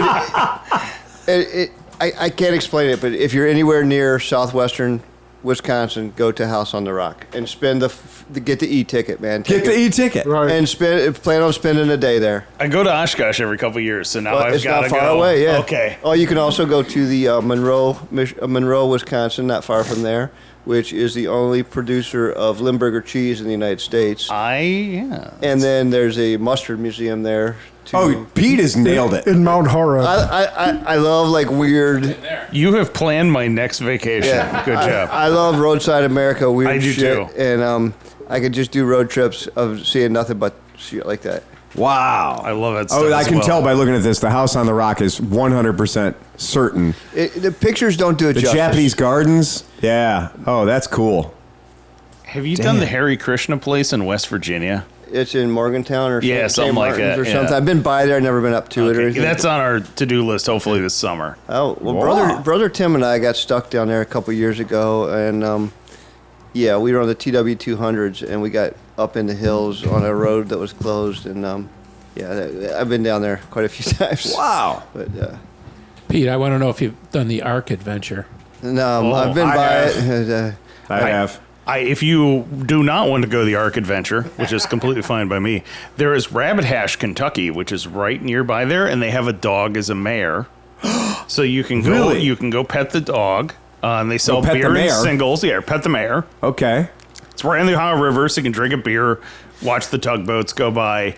There's a winery across the street. There's like a B&B there. everyone on motorcycle needs to stop at Rabbit Hash, Kentucky. That sounds fantastic. Skip the Ark I Museum. made the attempt to go to Rabbit Hash this very spring. I was on the west side of the river in southern Indiana there, Yeah. where Rising Sun. Right. There's a ferry that goes from Rising Sun over to Rabbit Hash. That's run by the casino down there. And the river conditions were too bad and the ferry wasn't running, so I didn't. I've attempted to go to Rabbit Hash 2 or 3 times. I've never made it. Really? There is a ferry across the Ohio River in Fly, Ohio, Yeah, Fly. to, was it New Stratesville or something like that, West Virginia? Yes. It's definitely Fly, Ohio. But Yeah, yeah, Fly, if you Ohio. want to take a rando ferry, Well, it's there's like also $3. one down in, it goes to Augusta, Kentucky from, I forget the Ohio side right there. It's just west of Portsmouth. We should just have a podcast on Rando Americana. I love the idea. I absolutely love the it's idea. like my favorite thing. I love the idea of just getting your best hour of random Americana shit that you've seen. Well, how about this? Because you could plan a pretty goddamn good trip. Well, I mean, Oh, if yeah. you liked riding places or driving places, Yeah. this is what you go for. You're not going to find this in the middle of Oh, the I got city lost somewhere, in the you know? Dells for about 3 fucking days. Right. And Yeah. just everything I found was cool. Yeah. Yeah. I love this shit too. Yeah. So I just came across this YouTube video of a ship that's in a creek off the Ohio River down near Rabbit Hash there somewhere. Yeah. And this ship has this fascinating history, and I can't remember the name of it right now, but I'll come up with I've it. seen it too. That thing, it's I've crazy. seen it Yeah, online. they call it like yeah, the it's ghost like ship of the Ohio abandoned- River yeah. or something. Yeah. It's about a 30-minute video, and it's got like presidential history. It's got industrial American history. It's got some kind of tie to Madonna. They shot like an early Madonna video on this ship, or it was in the background when it was in New York City. It was they used it. It was like a harbor tour boat for years and years. It's got World War II history. I mean, and now it's sitting as a rusted hull down in like a tributary of the Ohio River. Can you get to it by land, or is it like kayak only? I or think it's on something? private land, but I'm pretty sure you could get there, especially if you're like on a Honda Monkey. Allegedly. Right, You could right, yeah. you could Allegedly. definitely get there Exactly. on a I mean, kayak. I've seen because- pictures where there's no stream left. It's like it's almost gone. Like the way, how Oh, it okay. got there. Yeah, it's like it Yep. diverted it or something. So that's It's bedded down in the mud. yeah. It's really so it looks like it's just in the woods when you get out there. It just Yeah. looks like a boat in the woods, kind of. I have to find this now. and it was a sizable boat. I mean, it was like a like 60 footer or whatever. Oh yeah. 14-foot width, or it was a big ship. I don't know a lot about boats, but I don't know the correct words. But I mean, steel hulled, big diesel engine. Bulbous. bulbous. So the steakhouse, I couldn't think of the name, is called Ole's. Ole's. Yeah. Ole's. We did a. You did a story on I that. promise you, if you're leaving Denver, if you're heading east, which you do, and you're just like straight up getting into the whole grind that is Nebraska, look for Ole's Big Game Steakhouse and Lounge, because it is at least 700 animal heads and stuffed animals. It's a whole zoo, but it ain't going nowhere. And they don't eat much because they're all mounted. And apparently this guy was a world adventurer, and just everywhere he went, he would be like, oh, look, animal, hit it with my car, stuff that, right? And they all went to the same place, and they're all in this fucking restaurant, Ole's Big Game Steakhouse. And it was a horrible cocktail lounge. Don't matter. It's the best cocktail lounge I've ever been in. Worst drinks I've ever had, doesn't matter. Look around you. So many fucking mounted heads, it's amazing. Steak, though, was on point. Steak was legit. Nothing else in the town. Just like 2 corn silos. Nothing else there. And that's at 2 hours.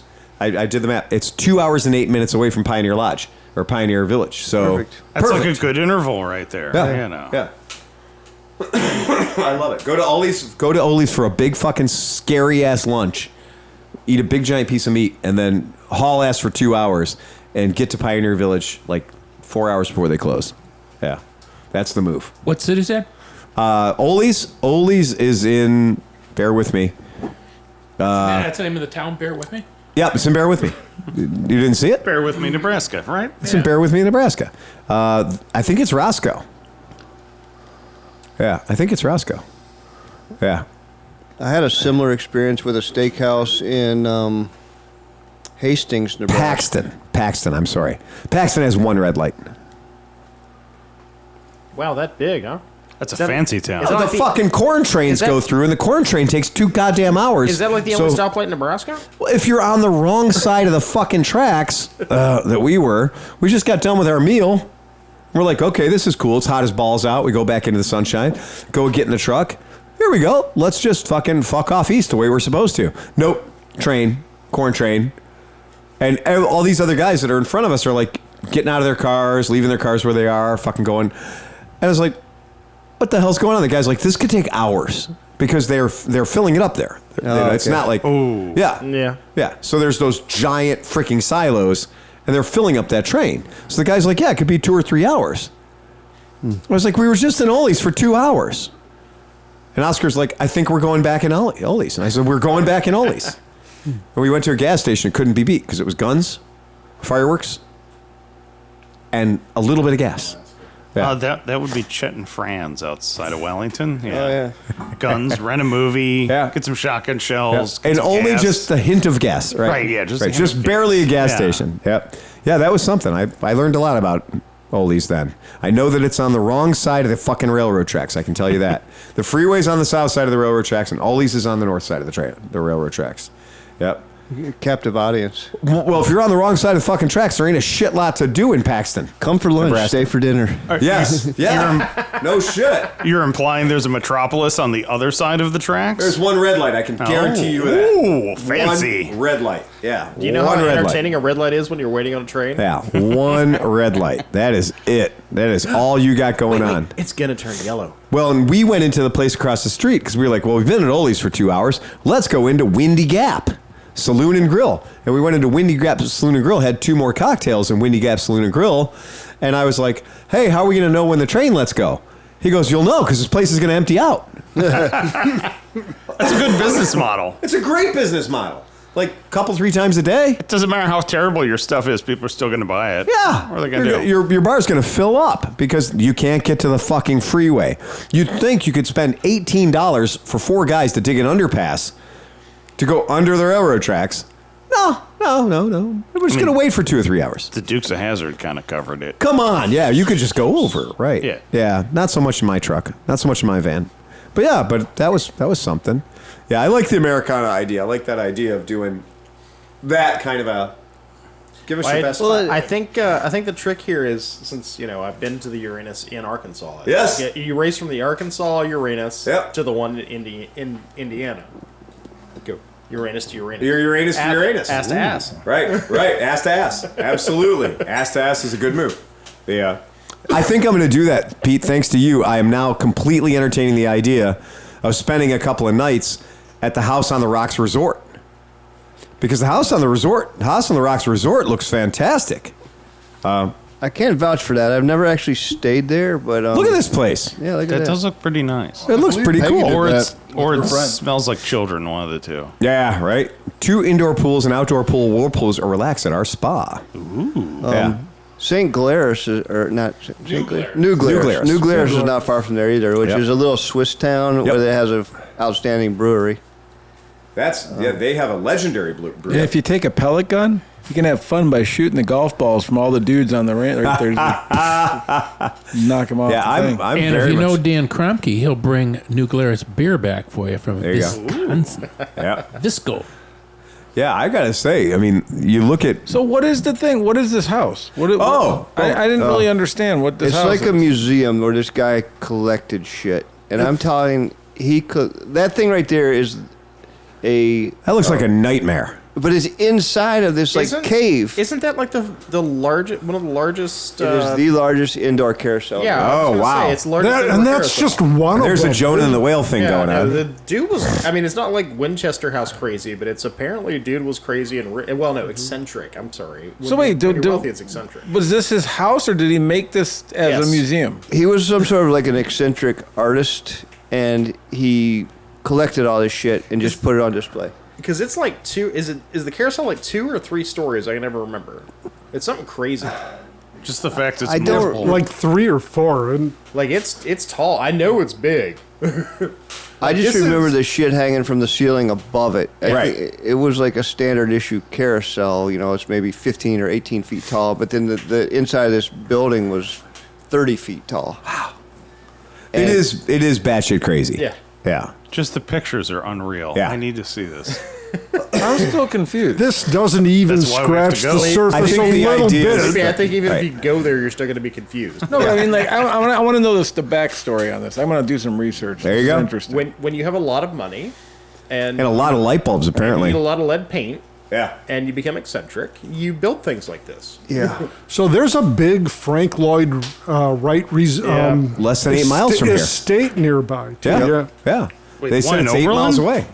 No, from Lloyd Wright? from House on the Rock. Oh, I thought you meant from here. Right. Oh no, from House on the Rock. No, Right. no. Yeah. Yeah. Yeah, there you go. So that's And you can get to all these That's places not- on a motorcycle. That way we just tie it into a motorcycle. Yeah, I was going to say, right. There we go. That's how I you think, do I think it. I was just assumed this will be a Oh, just motorcycle. making sure, you know. That's not Taliesin, is it? Brother. Frank Lloyd Wright. That's not Taliesin, I've- there, is it? yes, it is. It is I think it is, Taliesin. yeah. And then you had Okay. Taliesin West, which was the one out in... Which out in Arizona or whatever it was, Arizona, yeah. I think that was Peggy's trip. They went to Taliesin went and to House Taliesin. on the Rock. Yeah, but it's right there. I mean, Yeah. it would be a shame to not be 2,000 feet away from one or the other, right? You're literally not to build a a half a road. mile, right? You're half a mile away, for fuck's sake, right? Yeah, you got to go do that. Hell, what the hell? Probably looks best in October. Or when you're stoned. In October. Yes. I think that might be the move. To be stoned in October is the move I think they close for the in House on the Rock Resort. Close in the Favorite off time to season. get They'll make stoned. sure they're open that late. Good to know. That's another good tip. There's an off season in Nebraska. Interesting. No, this is in Wisconsin. Oh, I'm sorry. Yeah, I'm this sorry. is in the Dells. It does snow. Yeah. Oh, yeah. Oh, it snows in Wisconsin. Yeah. Yeah.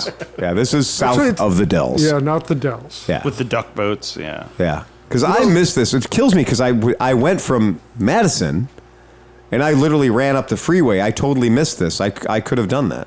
So my there's last trip. there's a car ferry not that far from there too, across the Wisconsin River. Oh, really? Yeah. Anybody who's interested in taking the car ferry from Grand Rapids to Milwaukee. Muskegon to Milwaukee, careful with that.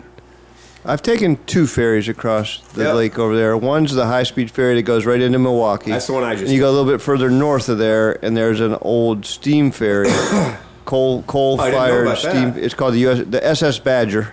Oh, And Badger. It takes longer. It doesn't cross as quickly, but Yeah. it's much more of a genuine experience. The high speed, that blows your hair back. Yes. It's not cheap. No. Like Better $100. get your money's worth out of that 100 or shit. 125 if you go with taking a bike. We did a truck with 2 bikes in the back, 2 motorcycles in the back, and I'm gonna say that our cartage for the truck and Merritt and I was like $300. Okay. So it's not cheap. This is the Badger? Or No, this this is fast the high one? speed one that goes from Muskegon to Milwaukee proper. Okay. The other one and goes it's 3 into hours. Manitowoc, which is... Oh, it does? That's Okay. where... I'm trying to remember the name of the town it leaves from, though. So what speed are you traveling at? Fast. Yeah. Fast, Sleepy. No, it's so like- fast that I thought we were in some kind of scary storm situation because I went on the upper deck. So I go up on the top deck and I was like, wow, the winds out here are fierce because we had some weather that day. And you could barely hold on. You're like Yes. leaning against the wind bullshit. And it's a catamaran, so it gets up Yeah, on plane. it and gets like, up on plane. It's like going... 3,000 horsepower. Wow. Yeah, and it's moving. And the SS Badger is an old steamship. It just plows across like a nice leisurely pace. So the one I was talking about is called the Merrimack Ferry. Oh. Just goes across the Wisconsin River. Oh, it does. Okay. Yeah. That's There's a little one. in Lake Champlain that goes across from Burlington to somewhere in the Adirondacks. Yeah, I've been on that one too. Yeah. That is an incredible one because on the Vermont or the New Hampshire side, no, the New York side, the mountains rise right up out of really? the lake. Yes. Yeah. Oh, that's cool. Is Yeah, that the you- one by right by Fort Ticonderoga there? Yes. Yeah, Yeah. I've taken that one. Yeah, that's good. Right on the Vermont side, there's this old like brick building that sells ice cream. I remember they sold Ben and Jerry's ice cream there. Yeah, well, it's The right Vermont outside Burlington. 'Cause they have to. Yeah. It's a lot. Burlington's a beautiful city, might I add. Yeah, I can promise you that it took us 3 hours, but due to weather, they had us quarantined in the dock for like an extra 2.5 hours.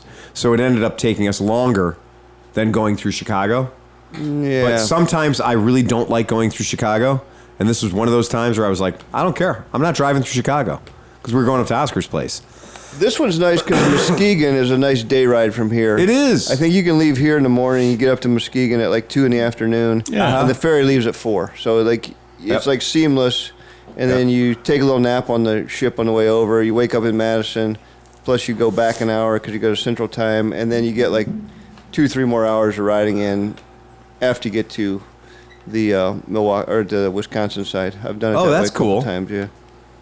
Yeah, there were a lot of motorcycles on there because you're going to Milwaukee. Mm-hmm. So there's a lot of Harley Davidsons. I mean, a shit ton of Harley Davidsons. So the other ferry that the SS Badger, which runs a little bit north of there, or the route is north of there, you can get up to that ferry. And they'll allow you to sleep on it the night before, like a hotel. Ooh. And then in the morning, it sails. You're already on it, so you wake up on the ship. It sails across, and then you get over there at midday or something. You get to the other side. That's pretty cool. Yeah. Yeah. So if you have a motorcycle and you are a adult on this particular ferry from Muskegon to Milwaukee, you're going to be investing. Wait for it. $399. Ouch. Round trip. $200 each way. $200 each way. I mean, how much you spend on gas driving around? Okay. A human being is $193, and a motorcycle is $138. That's round trip. Okay. That's round trip. Yeah. Yep, that's round trip. So that's it. What if you just sit on the motorcycle? Well, again, when I go to Miller Ferry out to Put-in Bay or Kelly's Island, that's the one time where I promise you that my Vespa is a moped. Because motorcycles are $36 and mopeds are $9. They charge you for bicycles, too. Yeah, $6 for bicycles. So it's $6 for bicycle, $9 for a moped, and $36, I think, for a motorcycle. So I'm like, no, it's a moped. She never argues. She always gives me a Miller Ferry. They're legit. I've never had her tell me, no, that's a motorcycle. You got to pay the full price. Never. They always take my $9 and away we go. Not a bad day. That's good to know. Yeah. Yeah, just argue. I'm going to try that with my Harley next time. 90 on the Block Island ferry for free because I had it on the rack on the back. On the back, yes, yes. Yeah. Yeah, that was that's a power move. Yep. Yeah, that's pretty cool. Yeah, I did not realize that it would be that much money for to avoid Chicago. $399. Yep. Is it worth $399 to avoid Chicago? It is, depending on what day of the week it is. Fuck yeah, man. I'd say it's worth the $200 one way. Yeah. And then when I'm coming back from out west, I usually dip further south and stay south of Chicagoland on the way back. Yep.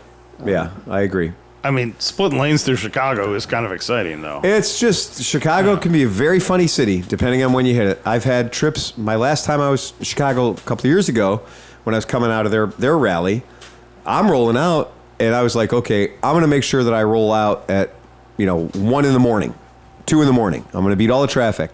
And I rolled out and still got goddamn bumper to bumper on the Skyway, completely locked me down. 2:30 morning on a Wednesday once, going to Oshkosh. Yeah.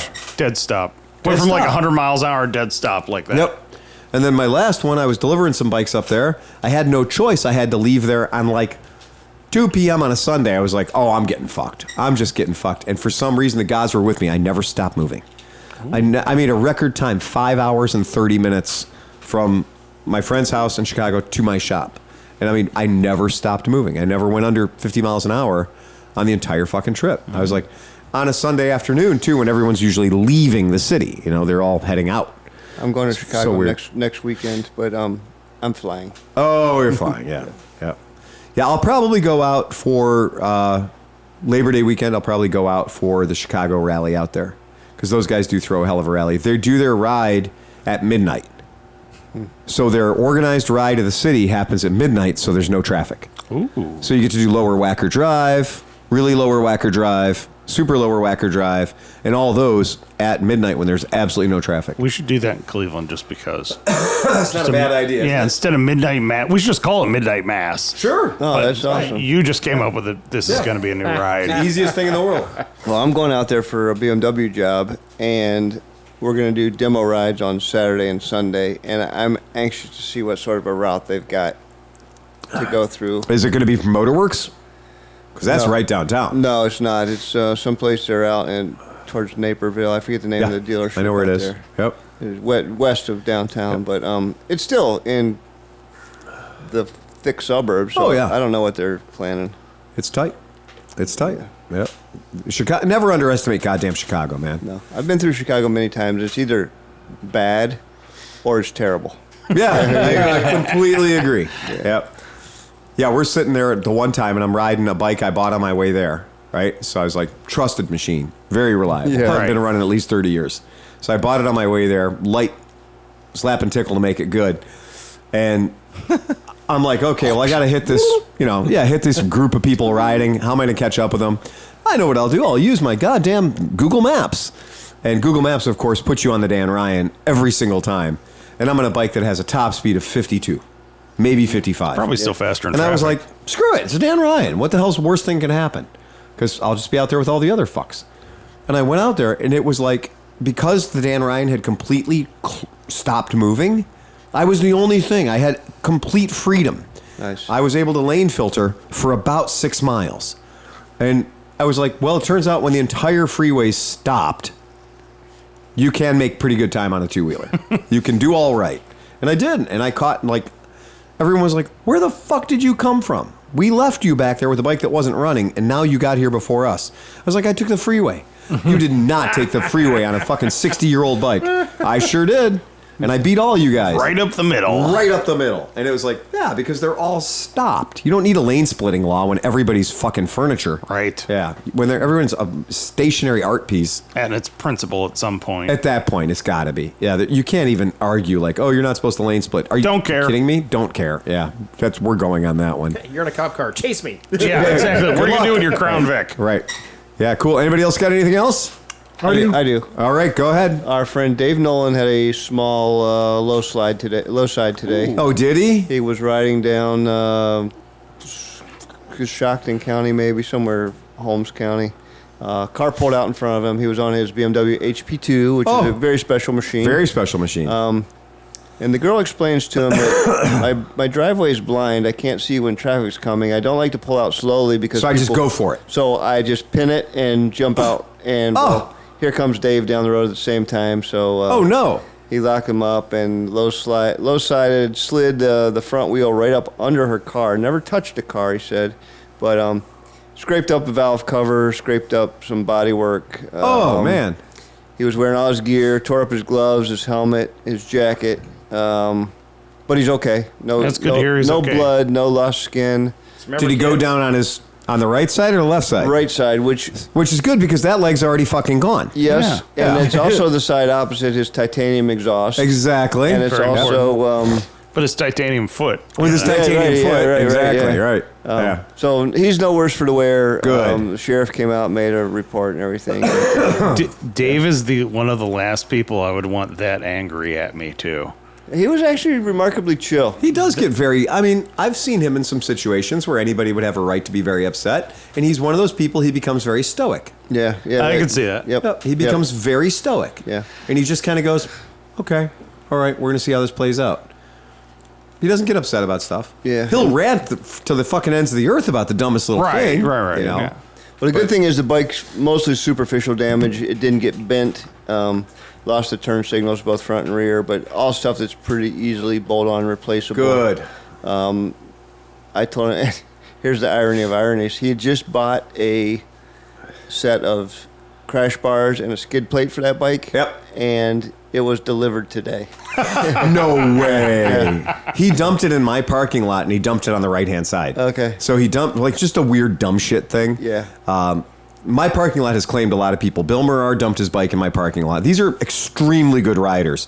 They just have a bad moment in my parking lot. Mm-hmm. Dave dumped both of his bikes. He dumped the HP, and he dumped that weird fucking flat tracker weird Honda thing. Yeah, little rascal or whatever. Little rascal or whatever that is. He dumped that shit in my driveway too.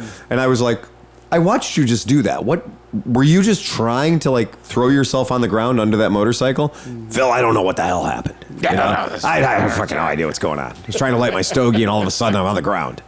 Yeah, it's something. Well, that's too bad for Dave, but I'm glad he's okay. Yeah, he's all right. He's okay, yeah. All right, what do you got, Dan? So I sold a bike and bought a bike. What? Shit. I sold my my reliable EFI bike, and I bought a 69-year-old bike. Yeah, I saw the bike that you bought that's 69 years old. Please tell. Well, it's shaft drive, Steve. Ooh. Oh, yeah. Yeah, it's Italian. Ooh. Oh, it's two-stroke. Ooh. Oh, It's an LD 150. it's a Lambretta. I was going to ask if it was Aramachi, but all right. Close enough. I was walking you down that road. Yeah. You'd be like, "Oh, is this an old Ducati bevel drive? What do we got going on here?" No, No, it's the LD, and Yeah. that was your friend's bike, right? Yeah, LD 150. Yep. Needs everything done to it. So it'll be a while before you see it. Yeah. And I sold my Triumph America. Oh, you did. I went on a little adventure myself. I put the Tiger on the trailer, took it up to Wisconsin, stayed for 8 days, rode every day, drove the car exactly twice while I was there. Wow. You know, rode all the roads along the Mississippi River there. There's some really great twisty roads. Yeah, it Very was just cool. a fun trip. That's a great trip. I mean, that is a fantastic trip. Just you, the trailer, and the bike. That's it. Perfect. Cool. God, I hope to be that retired someday. We need to do this trip. Ollie, if you're listening, this is our next trip. This is the next trip. This is absolutely it. All right. Well, if nobody else has got nothing else, ride fast and take chances. John, play us out of here, buddy. Bum, bum, bum, bum, bum, bum, bum, bum, bum, bum, bum, bum, bum, bum, bum, bum, bum, bum, bum, bum,